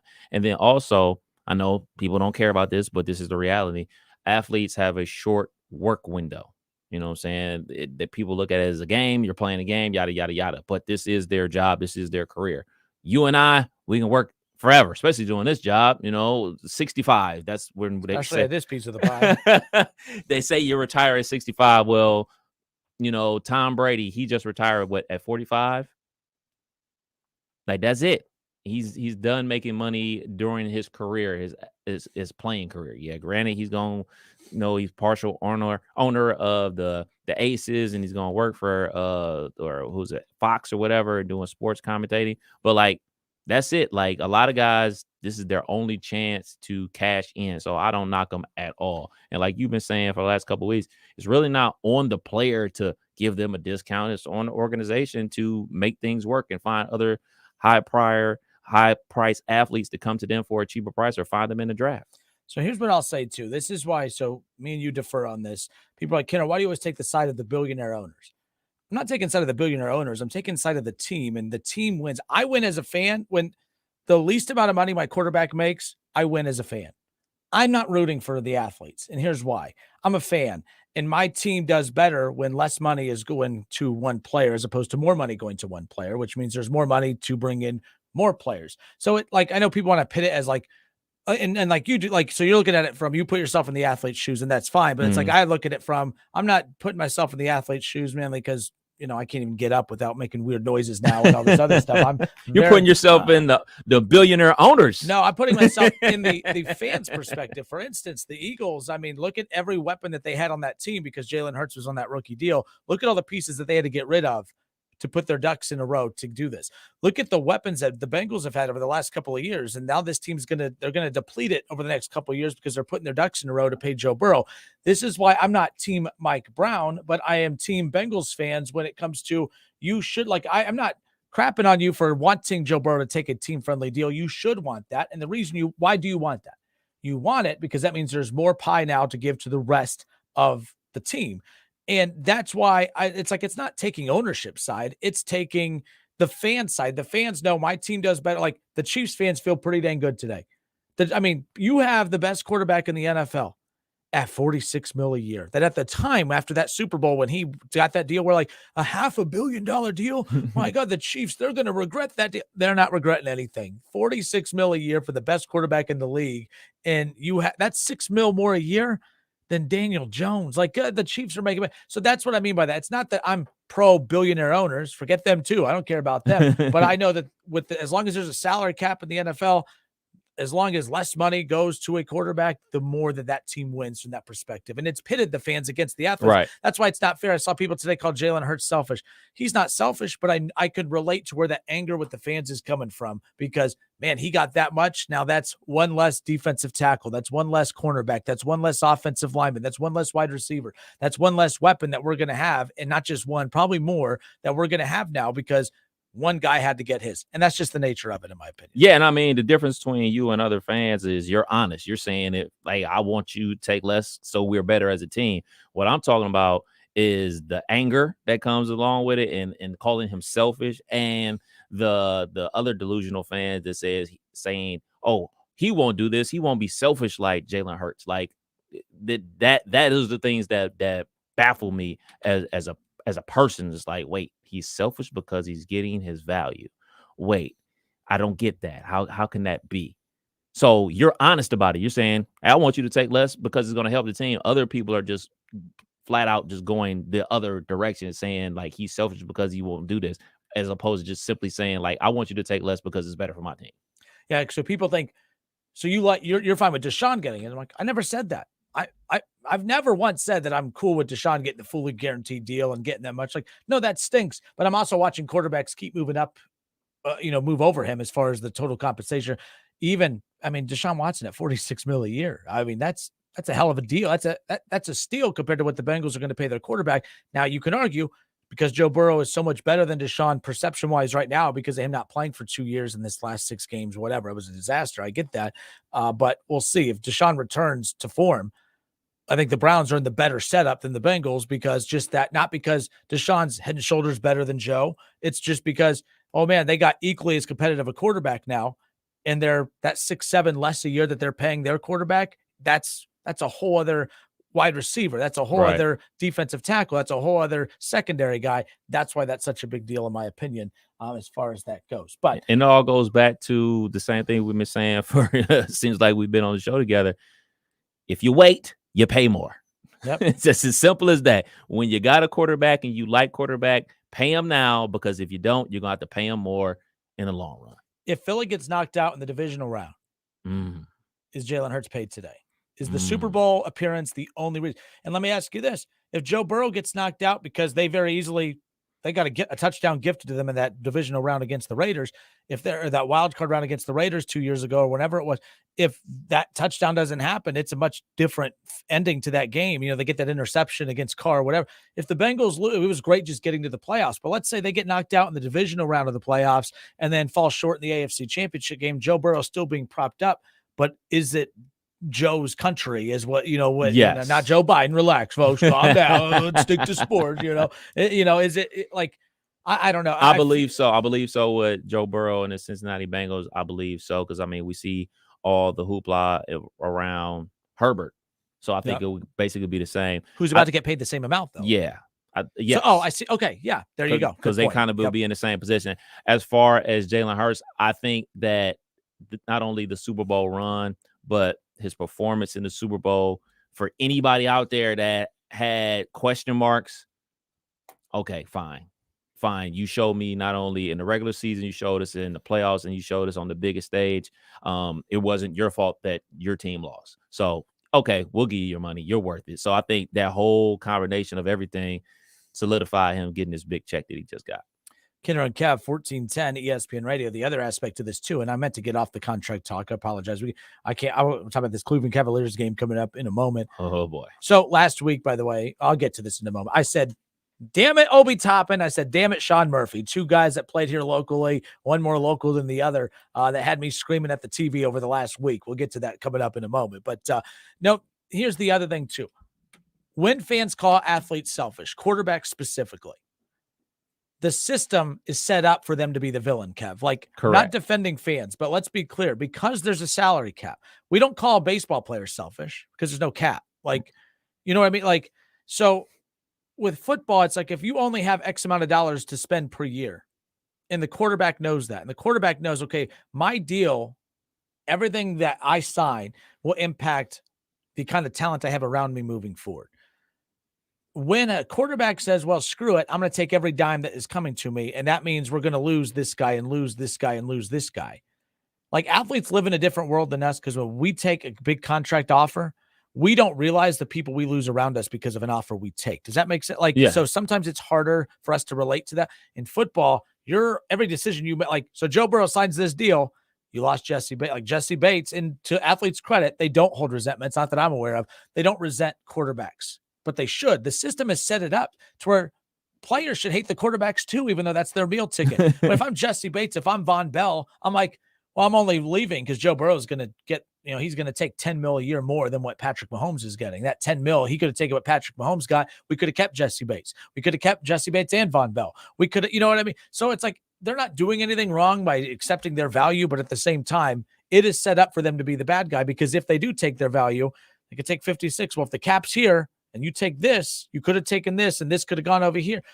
Like, it's set up for them to be the bad guys. So like we say, oh, you take your value. That's fine. We would take our value too, but it's cause and effect. You take all that, you're going to lose X, Y, and Z. And then I don't want to hear later. This is why Lamar has more of a gripe than anyone. Lamar complaining not having weapons, he has every right to, because they had the flexibility to do it. But what Lamar can't do is sign this big contract and then complain because he has no weapons. Ain't no contract for him to sign. And there ain't no, yeah, that's true. But you see my point. Like, same thing with, but the Bengals are like, Joe Burrow, you're going to sign this contract. You're going to have no shortage of weapons. You ain't going to have no one to stop anybody. You're going to be Ohio State. You're going to score a lot of points and not stop anybody. But man, it does. It sets him up to be the bad guy. Yeah, it sets him up to be the bad guy. I guess it's just a matter of perspective. It's I don't think in other teammates' eyes they're looked at as the bad guy, because they know just as well as everybody else does, like, all right, the window is very short for all of us to make said money. And there's always another team, especially when you're a Jesse Bates and you're not even 30 years old yet. When you're a Von Bell, he went and got his money, wasn't with the Bengals, but he ultimately got his money. So I think there's a very rare case where people start talking about other athletes' money. I remember when Donovan McNabb started talking about T.O.'s money.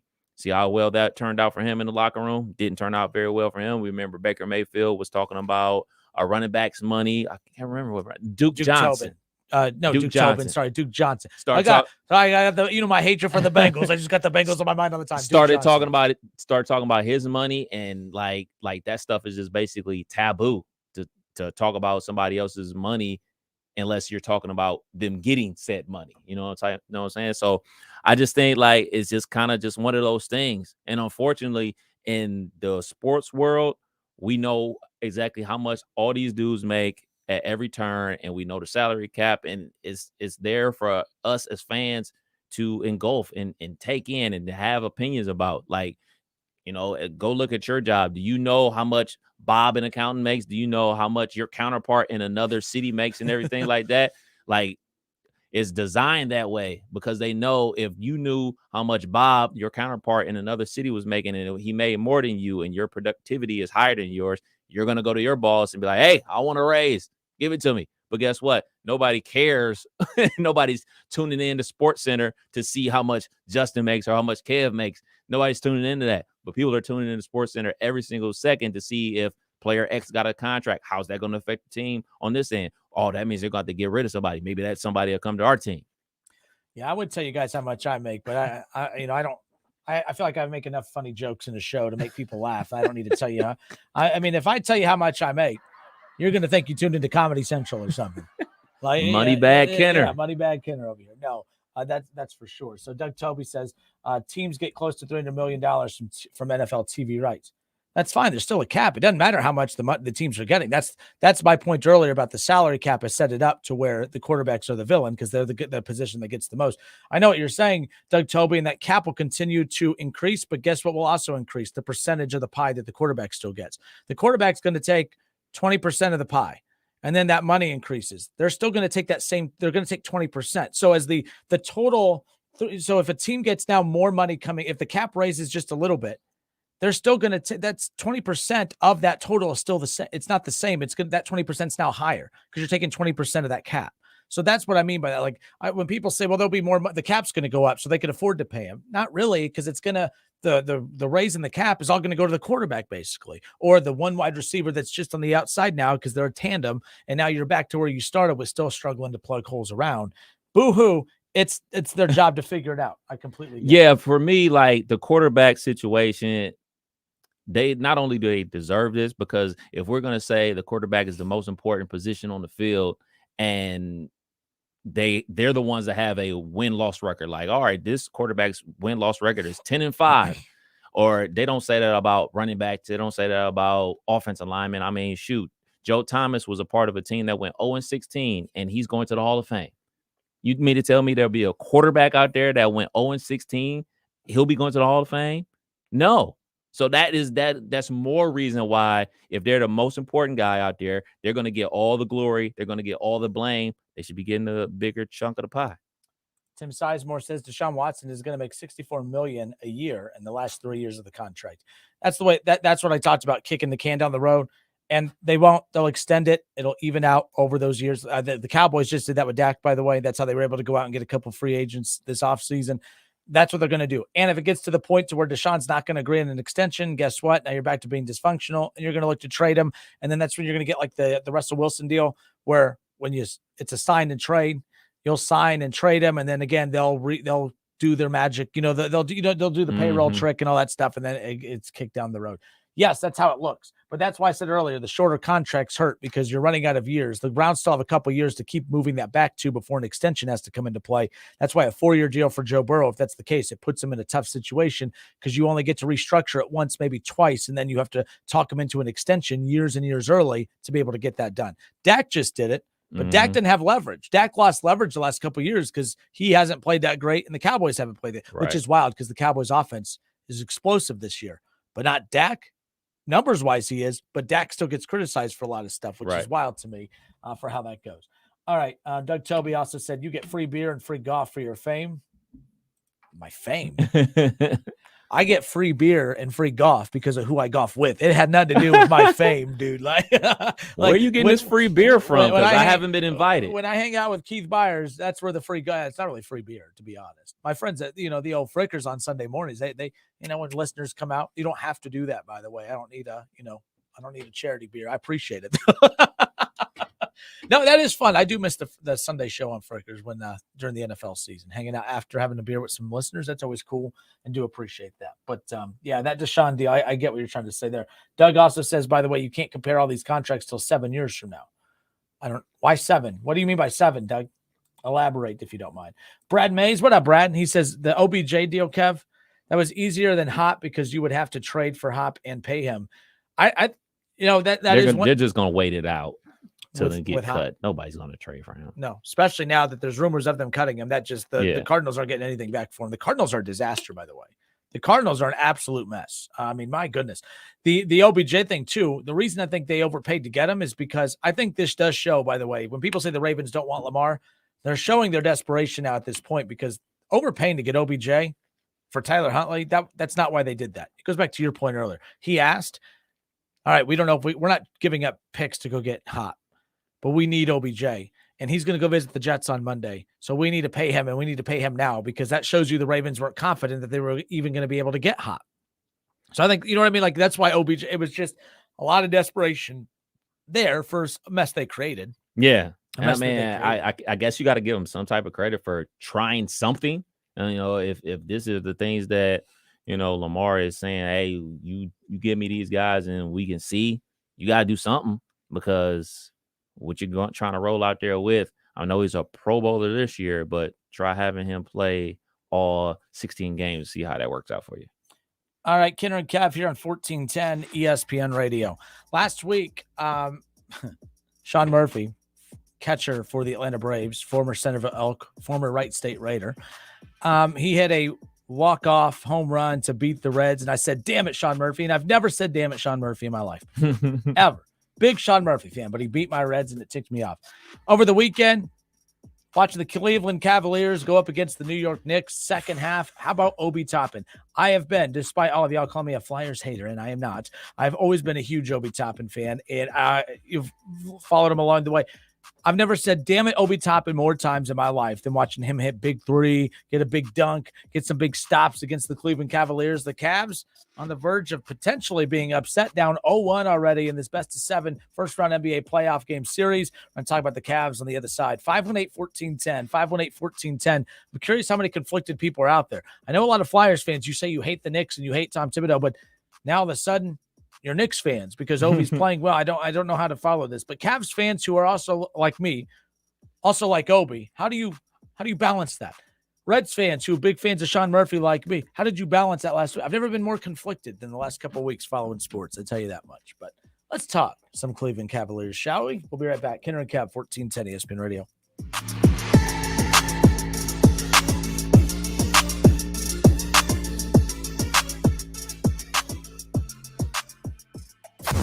It's the Justin Kinner Show with Kev Nash on 1410 ESPN Radio.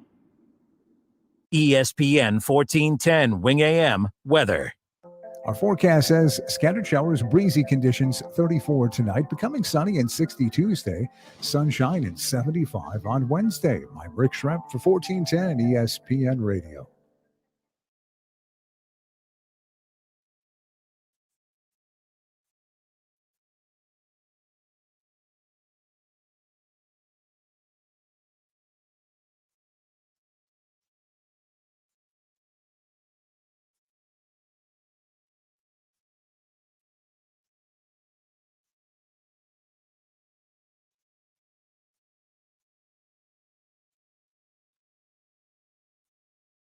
Finding great people to hire can be like trying to find a needle in a haystack, but not with ZipRecruiter.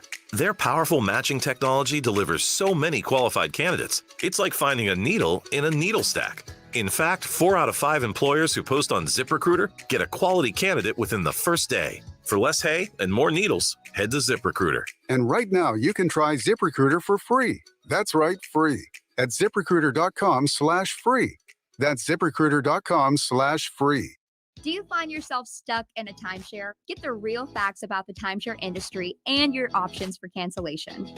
Chuck McDowell, founder of Wesley Financial Group, has put together a free information guide that reveals the secrets the timeshare industry doesn't want you to know, including the 5 ways to get rid of your timeshare. Call now and get this timeshare cancellation guide absolutely free. Call 800-330-2929. That's 800-330-2929. 800-330-2929. With over 15 years of experience as your local lawn health provider, Lawn Plus knows what it takes to provide a thick, healthy lawn. We offer fertilization and weed control programs, aeration and seeding, as the best defense against weeds is a thick turf. If your current lawn care company is providing 6 to 8 applications, that is far too many. We offer the highest quality products and service to get the best results in just 4 applications a year. Call us today at 937-839-LAWN, and remember, if you give a weed an inch, it'll take a yard. Need an online notary? We can help. Hi, this is Mike Foley, your Montgomery County Clerk of Courts. We can notarize your documents remotely at no charge to you. All you need is a smartphone or laptop. Visit courthouse2u.com for more info. You have empty office space to fill or home office to create. You know what you need. You know what you'd like. But you also have a pretty good idea after you've shopped around the usual places what you need and what you like might not happen. Well, then you haven't been to Charles Larrick's Warehouse Outlet. Nobody has their selection. Nobody has their discounts. And every week, there's something new. If you need office furniture, Larrick's Warehouse Outlet can sell it to you for half the price and below manufacturer's selected prices. Half price and below on hundreds of items. Selection from budget to the best. Really, desks from $50 to $5,000. Filing cabinets from $25 to $500. Before you go anywhere else, do yourself a favor and come to Larrick's Warehouse Outlet. With 25,000 square feet of selection, you're not going to go anywhere else. Larrick's Warehouse Outlet at 23 McOil Avenue, Dayton. Open Monday through Friday, 9 to 6. Larrick's, continuing the tradition. Folks, don't let your animal go bald over the dry, cold winter season. 212 hair products from Homestead Feed and Supply. Shampoos, conditioners, and sheens for all kinds of livestock. Homestead Feed and Supply, 1833 North Dayton Lakeview Road, New Carlisle. Tell them the Colonel sent you. The days of the week mean value at the home for fun food, sports, and spirits, Frickers. Monday, boneless freaking chicken wings. Tuesday, traditional freaking chicken wings. Wednesday, sirloin steak special. Thursday, frickin' chicken chunks. Frickers offers even more savings by offering double points on everyday values when you download and use the Frickers app. Double points on everyday value purchases. The place that saves you more money every day is the home for fun food, sports, and spirits, Frickers. If you need new roofing, siding, or gutters, skylights, or patio enclosures, if you're a homeowner or business and need someone you can trust, don't take a chance. Enhance with Lance. Lance Roofing and Siding in Fairborn has been satisfying customers since 1993 and hold an A+ rating with the Better Business Bureau. Lance Roofing and Siding, 8460 Dayton Springfield Road in Fairborn. Call for a free estimate at 864-2722. That's 864-2722 or online at lanceroofing.com. Everyone knows you can have a lot of fun outside. But did you know that spending time outdoors is actually good for you? That's right. Spending time in the outdoors can have a positive impact on your body and your mind. Even 15 minutes outside a day can lower your stress and help you feel better. So get out there, visit an Ohio park, and thrive outside. Are you in crisis? Contact Ohio's Suicide and Crisis Lifeline. Call, text, or chat 988. Whether you own a local business or a global one, you're always looking for ways to position your operation to create opportunities and move on them faster. With Bank of America, you get access to experts, award-winning insights, and business solutions so powerful, you'll make every move matter, locally and globally. Visit bankofamerica.com/banking for business to learn more. What would you like the power to do? Copyright 2023 Bank of America, N.A. In business, everything your employees do impacts your brand, including what they wear. Cintas has high-performance workplace apparel for almost every job imaginable. From work shirts and pants, to polos and khakis, to Oxfords or T-shirts, these clothes move, breathe, and look great. Your team gets the styles they like, you convey the image you want. And Cintas service includes weekly laundry and delivery. To learn more, visit Cintas.com. Oh, I'm ready! And get ready for the workday. Not so comfy? They want to help. At Drake Heating and Air, they're all about getting your AC running ice cold again. Get your $99 AC tune-up with no hidden fees and no surprises. They're not happy till you're comfy. Hey everybody, it's Stephen A. Smith, and everyone knows my feelings on Cowboys fans. But really, Justin Kenner, you're a Cowboys fan and a Browns fan? Good Lord have mercy. I don't know what the hell to do with y'all. I really don't. It's the Justin Kinner Show with Kev Nash. Weekdays from 3 to 6 p.m. on 1410 ESPN Radio.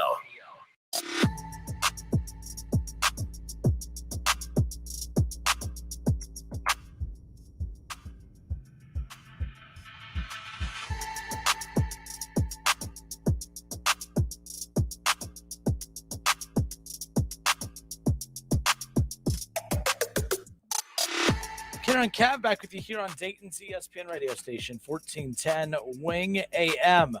The Cincinnati Reds back in action tonight, 6:40 the first pitch. Of course, they have one of the hottest teams, if not the hottest team in baseball, in the Tampa Bay Rays, and that's coming up again at Great American Ballpark tonight. What a weird weekend for the Reds. So they had a 4-game series with Philly, and they were able to split that after being swept by Atlanta. Now, they took game 1, they won 6-2, they lost 8-3 in game 2, and then they pummeled Philly in game 3, Kev, 13-0.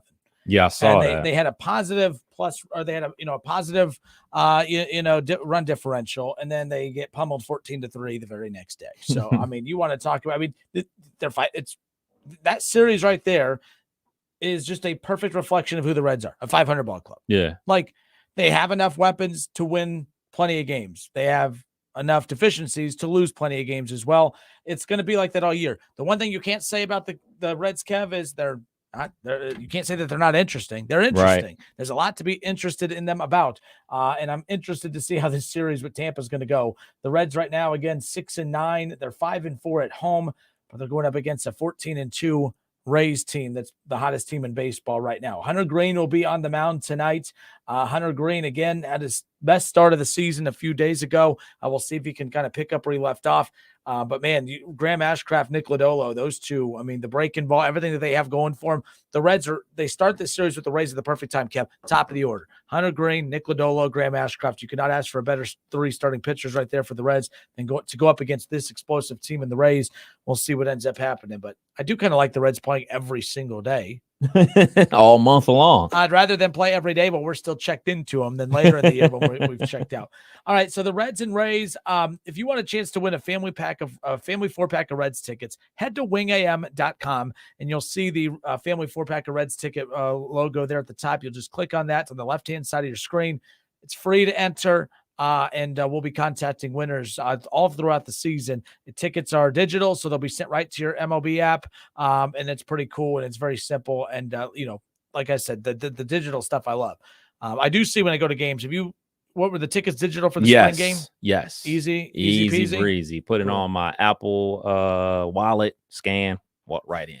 Yeah, see, at the opening day, I remember there was like a line for us regular people, and then there was a line for people who couldn't get their phone to open up their tickets. I was glad to be in the line for the regular people. But I do know, I get people's complaints about that. I mean, I get moving to a fully digital ticket system. That's the most efficient way to do it. But man, that can go wrong in a lot of ways. Yeah, you definitely got to add them to your Apple wallet or Google wallet before you leave the house, because if you try to do that when you're at the stadium or concert venue, you're not going to get cell phone reception to do that at all. Because, I mean, you got to think, in a normal situation, you go to a Ohio State game, it's over 150,000 people all trying to get on one cell network. You're not going to pull up that email. You're just not. 518-1410. Let's get to the phones before we switch over to the Cleveland Cavaliers. Kev, who we got? We got Brian, line 1. What up, Brian? How are you, sir? Hey, how are you? Actually, I was going to talk Cavs, if that was okay. Yes, that's perfect. It's a good transition into the Cavs. Your thoughts? So right away, I'll let you kind of set it up, then lead us off. Well, okay. I think this is like chapter 1. It might be obvious of the Donovan Mitchell trade on how that went. I mean, you look at how the year played out, how well Markkanen played for the Jazz, and then Sexton in and out. I think the net sum of it is the Cavs are a little thin. If you look at Markkanen goes out the door, Sexton's out. Their first-round pick he was out as part of that trade. They bought out Kevin Love, and Okoro's out now. So you're down 5 bodies with the addition of Mitchell back. And so that's all I really have to see is like they're fairly thin. They got to run a 7-man rotation, and their big guns got to play. I mean, you got to have Mobley playing better than he played. Garland's got to show up more than he did, and Mitchell was bad in the first half. So I just think they've kind of left themselves a little thin now, and then they're going to be a little bit asset strapped going forward. So the trade is probably, if you had to put a grade on it, the Cavs might have won because they get the best player. That's kind of the adage in the NBA. But they did take away a lot of their margin, I think. So you still a fan of the Mitchell deal? I think it's, if you go, hey, who got the best player in the deal? I think the Cavs did. So typically that's who wins it. Now it's a harder climb though without the first round picks and Cleveland not being really a free agent destination. It's just going to be harder to get players there because they burn some of their assets. So when you talk about trade deadline stuff, it's going to be a little harder now for the Cavs. No, Brian, thank you, man. Appreciate the call. Just first off, right off the bat, you could see that thin bench. It's been obvious throughout the season, especially the second half, and it definitely was glaring. Still had multiple shots to win that game against the Knicks over the weekend. But the player, and this player Karis LeVert's been interesting. When they acquired him at the deadline last year, I thought that was a hell of a get. And then when they got Donovan Mitchell and they moved on from Colin Sexton, so you got a way to keep Donovan Mitchell and you get Karis LeVert, and of course you have Mobley and Okoro and Garland and all that. I thought that was a heck of a move. And I think the biggest drop-off for the Cavs right now is because Karis LeVert has regressed. Kevin, 18 minutes, he was 1-7 from the floor. He was 0-3 from behind the three-point line. He got to the free throw line twice, split those. About an assist, he got a rebound here. Only 3 points. I mean, I'm not putting everything on him, but I think his lack of production, especially this past season, that has really hurt the Cavs because he was supposed to be their pop off the bench or at least be one of the punches in the starting lineup with Okoro, whoever coming off. It's been an interesting season as far as that. Donovan Mitchell, I will never regret the Cavs making that move, but they do have glaring holes. But the problem is they don't have a lot of options how to fix some of those. But just your takeaways from that game one and, of course, Karis LeVert. Oh, boy. So, buckle up. Yeah, so I'm watching this game, and we're watching it at a bar after the spring game. This was like the marquee game for me, and I wasn't leaving that bar until that game was over and done with. So I'm watching the Cavs, and I'm watching, they come out early, and I'm talking early because by the time the second half of the first quarter was over, the Knicks have taken control. The biggest takeaways from it, I agree with you 100%, that the Knicks were not guarding Isaac Okoro, because you don't have to, because he can't shoot. So, okay, that's to be expected. And then Karis LeVert was absolutely horrible as well. But the crux of the matter is Evan Mobley has to be better. And this is where I talk about with this whole plus minus thing. And I was almost on the other side of the plus minus until this game. And now I'm back 100% against plus minus. Evan Mobley's plus minus was +9 when he was on the court. He was horrible. He was bad. He was smoking layups. He was missing his 15-foot jump shot. And the stats tell you that he had 11 rebounds. But guess what? He needed to get more rebounds than that. I look at the Cavs being out-rebounded, 51-38? And when you have one of the few lineups in the NBA that actually features two big men, being one, Evan Mobley, and other, Jarrett Allen, they did their job on the glass. Both those guys went out there and got double-digit rebounds. Evan had 11 rebounds. Jarrett Allen had 14. But then I look at all the damage that the Knicks did on the glass. Julius Randle had 10. Marcus Robinson had 8. But this is the one that really rubs me the wrong way. Jason Hart had 10 rebounds off the bench. 10 rebounds off the bench. And guess what position he plays? He plays shooting guard. So he's crashing the boards. And not only to go along with his 10 rebounds, half of them were offensive rebounds. So that gives your team, obviously, another possession, and then him obviously throwing in an additional 17 points. Look, Donovan Mitchell was fine. He was actually better than fine. He brought him back in the fourth quarter. I know that there's reports about a finger situation going on with Darius Garland. That's why allegedly he only took one shot in the fourth quarter. Look, man, got to put it up there, dude. You got to let it fly. I mean, I just saw Tyler Hero break his hand and hit a three-pointer. So, I mean, you got to put him up, bro. So, for me, it's as simple as this. You're watching Donovan Mitchell carry the team offensively. That should not happen. They need Evan Mobley to play better. Need them to play better offensively and definitely defensively, man, because what I saw from Evan Mobley looks like a young guy in his first playoff game, and the moment seemed too big for him. So I'm expecting Evan Mobley to play a lot better because everything else was kind of a wash. What I expected from Donovan Mitchell is what I expected. I expected this to be basically a coming out party for people that didn't see Donovan Mitchell because he played in Utah, played at 11 o'clock at night.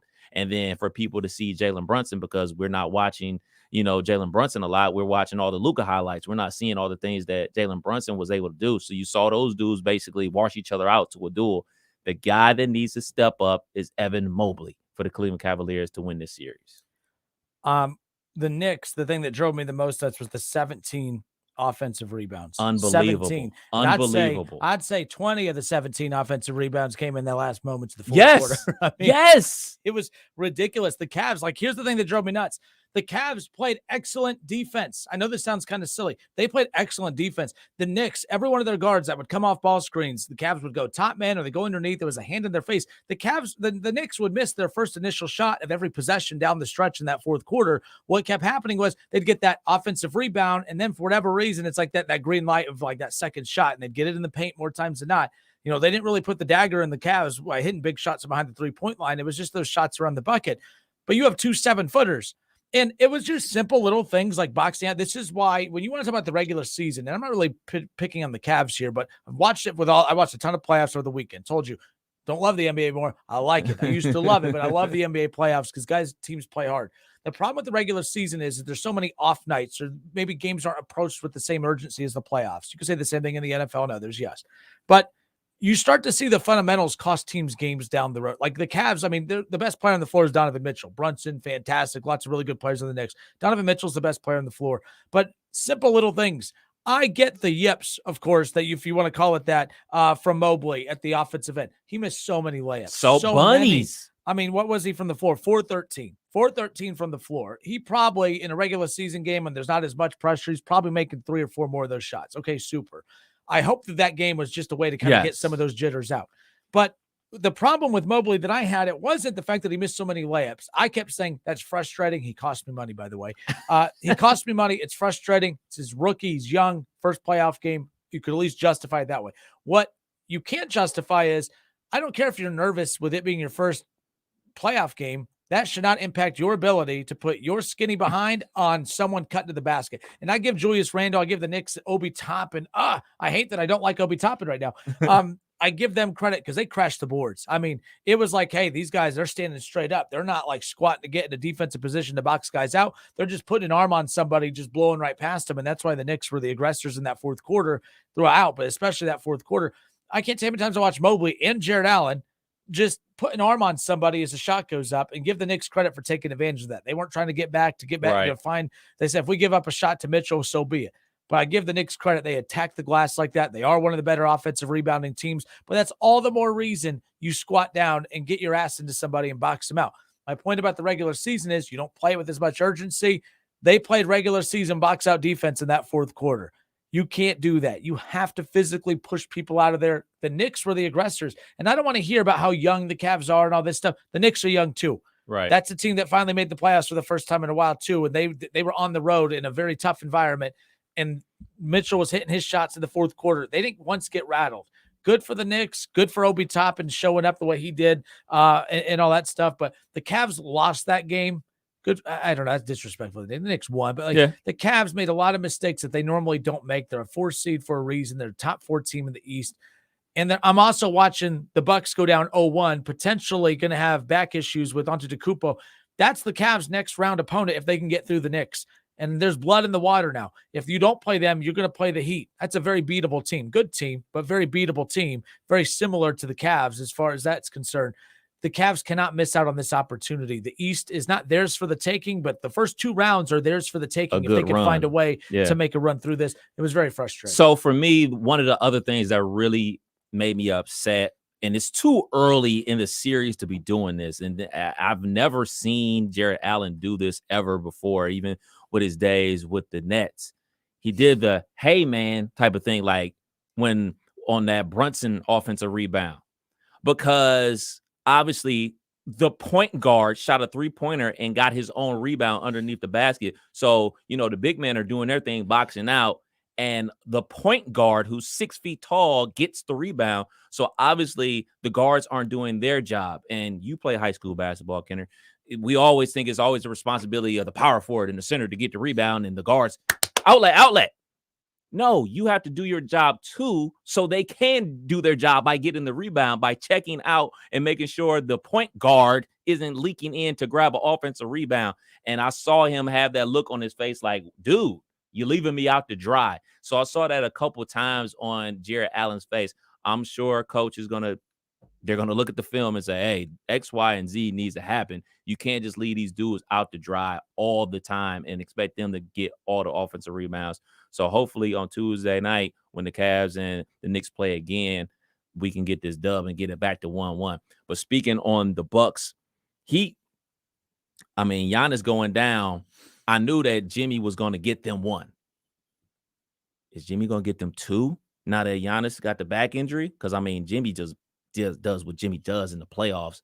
And, I mean, they're without Giannis. But I'm in a true fashion of thinking that once dudes' backs get hurt, they don't get better overnight. Like, this isn't an ankle where you can just tie your shoe tighter. Thing. Yeah, this is your back. So you're right. Like, if the Cavs are able to squeak past, the Knicks and, the Heat are able to pull off an upset versus the Bucks, I mean, the Heat are the lowest scoring team, not only in the playoffs, but the entire basketball association. You should be able to beat them if they're able to pull off this miracle versus the Bucks. So, but first things first, you got to beat the Knicks. And the Knicks are definitely roughhoused them. The Cavs are built old school, but they're so thin. Like, there's no girth on the back end. Like, it's a bunch of long, wiry guys, which is great. But, like, who's you your look muscle? at, Who's yeah, your there isn't any. There isn't any out there. There's a bunch of string bean guys, which is cool. But, their guy, Julius Randle, looks like a defensive end. It's like Julius Peppers out there. Big dude. I saw a highlight the other day when he was with the Lakers. He just looked like a dude. He's a dude. Like, man, like when he started with the Lakers, he just had a good athletic build, but he is jacked and ripped, and he barreled through there. Again, 19 points for Randall, 10 rebounds. And I'd love to go see what the stats were rebound-wise in that fourth quarter. I mean, like I said, 17 offensive rebounds for the Knicks. And I'd say the majority of those had to have come in that fourth quarter. Is unacceptable as far as that's concerned. But the Cavs, look, it was a good game. The problem is they've lost home court advantage. Mm-hmm. That game is crucial because it was a close game. You made mistakes and you still had a chance to win. Now, all of a sudden, Kev, I feel like the Knicks are going to go out and play with house money. And look, the thing about these NBA series, it's kind of funny how this works. The Knicks are probably going to lose this game tomorrow night. Probably a blowout. It's probably because your goal on the road in the playoffs, especially when you don't have home court advantage, your game plan is just to win the series, but your whole focus is those first two games you have to split. Take away home court advantage. So the way these usually work, the home team loses home court advantage in game one. They'll come out desperate in game two, more desperate than the Knicks. And the Knicks are like, okay, that's fine. We're going to go back to the New York, tied 1-1. And then they're going to come out guns a-blazing in game three. And then that's what the series really begins in game three, in my opinion. But tomorrow, if the Cavs screw it up and go down 0-2, it's done. It's done. So there's just I cannot see the Cavs winning 4 of the next, 6 games after the 4 of the next 5 games after that. That's going to be tough. Did you ever find that, by the way? I didn't. I don't. No, I can't okay. find it. But it was bad, though. It was bad. One other playoff note here before we move on. The Lakers, LeBron. And LeBron yesterday finally, and look, those kind of playoff games, I thought the reaction to yesterday's game was a little overblown. And the Lakers look dangerous. The Lakers are dangerous if you can get 20-plus points per game from Hachimura, whatever the hell his name is, and Reeves. And those two are going to be very good role players for the Lakers. But they were star players yesterday. They're not star players. They're role players. They're role players that had a star moment. That's my only concern. I know this sounds petty and weird, but I like those performances, and they were able to grit out a win on the road. Memphis, without their big guys in Adams, and then Ja goes down. They got the win. They freaking just pummeled them down the stretch. Yeah. Anthony Davis does what he does, goes down, comes back, goes down, comes back. At least he came back. But, man, he was a star. You take health issues out, I'll take him over any big in the league outside of Giannis at this point. If you take health, if you could say, hey, Anthony Davis, he'll never get hurt. Turn injuries off. Turn injuries off. Of all the bigs, I would take Giannis first, Anthony Davis second, and I'd take him over Embiid. Really? Because of what we saw in the defensive end. I mean, it's not like he's one of those powering bigs. He just swatting everything away. And some of those blocks are like their fingertip blocks, and it's at the very last second. But I think the fact that he got steals, he got blocks. He was great. He got rebounds. He was dominant in the post. Anthony Davis, that's who he has to be. LeBron and Anthony Davis, the fact that you barely called LeBron's name down in that fourth quarter, that was fantastic. He needed that type of game, get an off day today. He's going to need those guys to step up. But this is the most talented Lakers team he's played on, even over that team that won the finals. I don't think they win a championship if they don't play in the bubble that year. I think this team's as talented as that, as long as Anthony Davis is healthy. Those two on the floor, there's no other team in the playoffs that have 2 top 10 players in the league. And that's if you have AD as a top 10 player. I do. They're the only team in the playoffs that have 2 top 10 players out on that floor at the same time. And, man, how about Reeves, dude? Reeves, you're not him, but good for you for being him in that moment. But that was a hell of a game. That was one of those, like, the Lakers at times looked like they were about to get, like, let it slip away. And then they flipped that switch in the fourth quarter. Good for them. They smelled blood in the water when Ja went down. They didn't look back. But that was a very big win for the LeBron and the Lakers on the road. People bashing LeBron. Where was he in the fourth quarter? He didn't have to be there. He didn't have, those other guys were making every play possible. He didn't disappear. It's that you want him to take shots over the guys that are hot at that moment. We got to stop trying to find reasons to rip on LeBron every chance we get. That was actually good for LeBron, because when those guys disappear in the next game because they're role players and that's what they do, that's when he'll shine. It is what it is. But good for LeBron, good for the Lakers. I don't pay those people any attention.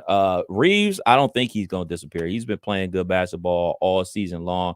Hachimura, he'll have his ups and downs. I mean, he did have his best game of his entire career. I'm not sure if he missed a shot yesterday. He was just on fire from the word go. No Ja, this thing is over in 4. They will not beat the Lakers without Ja. Plain and simple. I had the Lakers winning in 6 anyway, but no Ja, no chance. I like Jaren Jackson Jr., but no Ja, no chance. And guess what? No Ja, that means LeBron can really put it into neutral. He can play regular season LeBron and win this series in 5 games. And that's scary for Golden State if they're able to beat the Kings. And that's scary for the Kings if they're able to beat Golden State. Rested LeBron in the second round. I had them into the Western Conference Finals anyway. So this is no surprise to me. Yeah, it's only surprising to me because the way that they did it and the way that they had guys just, I mean, like you had, and by the way, they had 4 guys scored 20 or more points. They almost had 5. D'Lo was 1 point away. He had 19 points. They almost had 5 guys. I mean, but that was the best overall team performance. But that was another reason why, like, the Cavs stuff, I don't like some of the narratives of, well, they're a young team. It's their first playoff game. You can maybe have the yips at the beginning of the fourth quarter, but you also opened up at home. Yeah. You had your home court to kind of ease you in. Like, that was just a bad game. I don't think it was a rookie game from the big guy for the Cavs, because the Lakers also have another core of young guys that had their best games ever yesterday on the road. So that's why I sometimes don't buy into those narratives all the time, but good for, a lot of the guys on this Laker team stepped up. Reeves just continuing to be a huge weapon, but he's going to get paid. He's actually hurting the Lakers because the Lakers are not in a position to have to pay another big contract. He ain't gonna be like LeBron AD level, but it's getting to the point where they're not gonna let him walk out the another door. team might overpay him to get him away from the Lakers would be the concern that would be for the Lakers. They already made a mistake by letting Caruso go. And Caruso is not a lot of good white basketball players out there. That's for sure. You can't let both of them go. I mean, you can't. You just can't. Like, you got to keep you let Caruso go, and then you saw what happened to them last season. Like, they had no other ball handlers on the team besides LeBron without him on the court, with him playing for the Bulls. And then now you got Reeves. He can handle the ball. He can initiate the offense. You got to keep him. Like, I think it's clear as day. We let Caruso go. We went to crap because we only had one ball handler. Now, we're going to let him go too. I know he was on like a 2-way contract and all that type of stuff, but I think he's proved himself worthy enough to get a contract. Yeah. So again, NBA playoffs continue tonight. The Sixers and the Nets. That'll be going on, and that is game 2. Philadelphia leads that one right there, and then Warriors Kings. We even talked about that one. So real quick, how about that atmosphere? What was the name? Was it Arco Arena growing up? Yeah. What was that? I remember. I mean, people were shocked at the way the fans responded to that playoff game over the weekend. I'm like, I'm not. I remember growing up as a kid. It's been a while. I used to love I wasn't a Kings fan, but I used to love watching Kings games because there was like a college type atmosphere. That's why I used to watch OKC. Oklahoma City, when they first got to Oklahoma City, when they had Durant and those guys, they almost had like a college youthfulness to them. And that's what this Kings team reminds me of. And the college-like atmosphere with the fans adds to it. But I remember I used to watch Kings games because the fans and the way it felt watching them. Golden State used to have that with Baron Davis too. The fans, like how just wild they would get back in the day. But Arco Arena, I mean, they would have like a sellout streak that was right up there. Remember when the Dragons still have theirs going, but there was the Kings that were right up there. I think they passed the Kings, didn't they, for the sellout streak home at Arco Arena? But that was when they had Mike Bibby and Jackson, those guys like Peja Stojakovic. His kid's in college, by the way. It's like a top prospect. He's about to be in college. He's a top prospect out there. Peja. How about that? But Warriors Kings game 2, they came out. They have 1-0 lead on the Warriors. It's going to set up a good game 2, but that's coming up later on tonight. 7. It's going 7. It's going 7. How about Jack? How about Fox though? I know Listen. we have the audio. My bad. I didn't have time to pull it. No, you good. You good. Forgot. I'm not gonna sit here and act like I watched a whole bunch of Kings games. I watched maybe 3 Kings games this season. The one with the Cavs that was on NBA TV, and I saw like another one on the way that I watch a lot of these NBA games. Fire Stick. So like to see his game develop, for him to be able to hit a jump shot now, just opens up his whole game, because now you have to respect the jump shot. He's already quick as lightning. So he gets to the rim at will because it gives you that one head fake because he's made the jump shot now. So he's lethal. And then their best player, Sabonis, really didn't have a great game.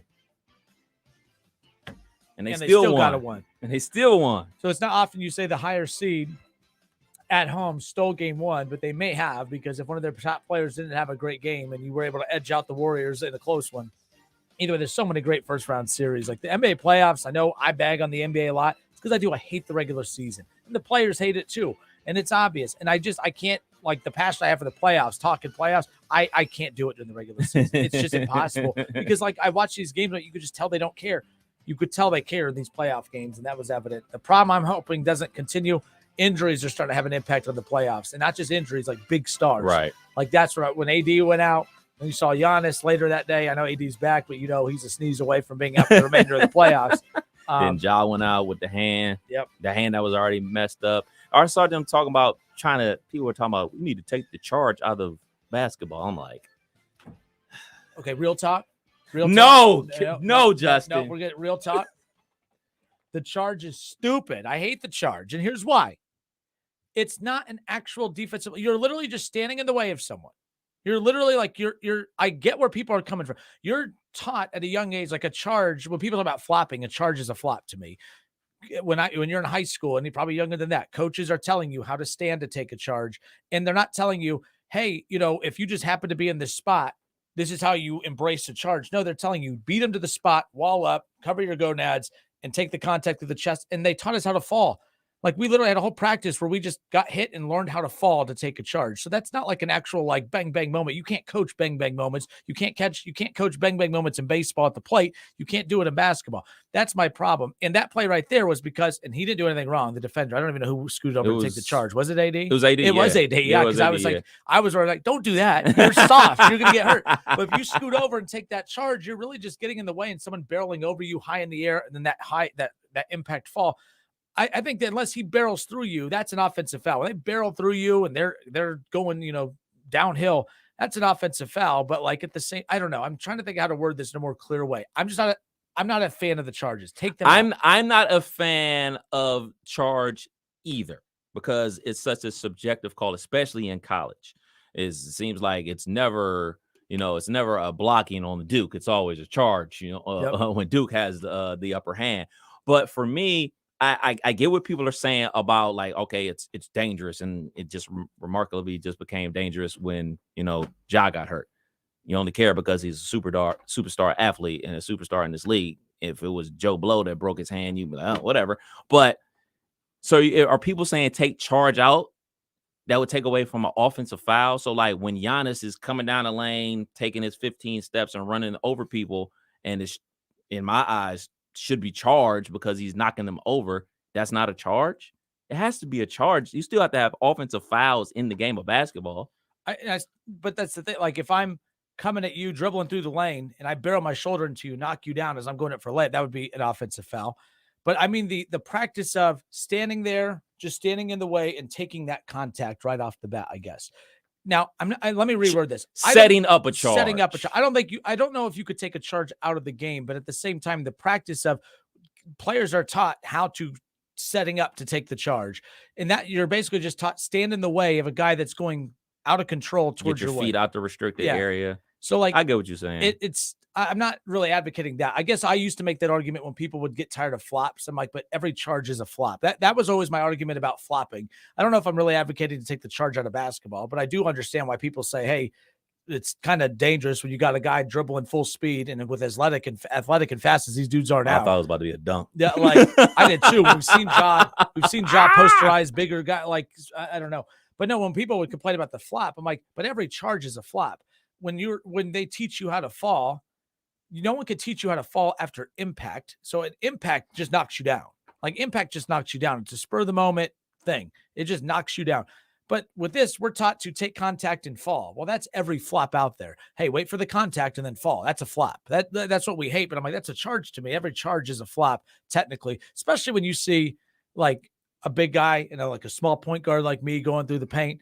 And then that point guard hits the 7-footer and the 7-footer goes falling back and they call a charge. I'm like, come on, that's a flop, but that's a charge. So you got to call it. I get that, but that's where I'm at with that. But I can't agree with you. I wouldn't take it out of the game. But I've always argued that a charge is a flop. So no setting up the charge. Yeah. So, okay, I'm with you on that. I could get down with that. When I heard that, I'm like, wait a minute, dude. I've seen dudes just come down the lane and elbows are flying and wait, we're not going to call that? We're not going to call that? You got to call that. It's back in my day. We just shoved people out of the way.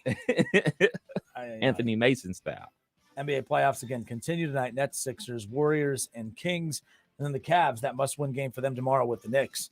A lot of good games on tomorrow. Hawks, Celtics. Celtics already lead that series 1-0. How about the Clippers last night? Coming away with the win over the Suns. Huge. No Paul George. Did KD play? I didn't watch that game. I did not watch that game. But Kawhi had a big game, and that's what LA paid him for. Yeah. Obviously, this is Kawhi's season. He's the reason all this stuff. I mean, it was kind of the Spurs. He ironically was a former Spur, but the load management stuff has really been, a lot of the criticism is based on his, even though it's justified because of the medical issues that he has, but people criticize him all season. So you better step up. You're going to be out there. You got to play. And he did that. He won in that game last night. Big shout out to Russ.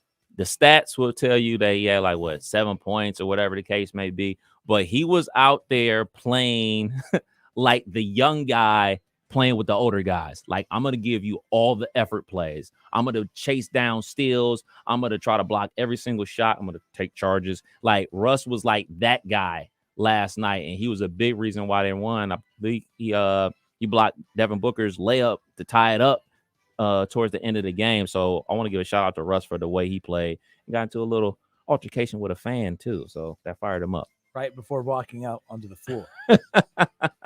There you go. But he used one of my favorite lines, straight like that. When somebody from LA uses the term straight like that, you better watch out. Teach me. What does straight like that mean? I'll tell you off air. How can I use it? I'm going to use it tomorrow's show. Or no, maybe I can't. It sounds like. I mean, with some of the language that was used before and after, you can't use that on the air. But straight like that basically means you're 2 seconds away from getting your no cap. Kenner and Cap 1410 ESPN Radio.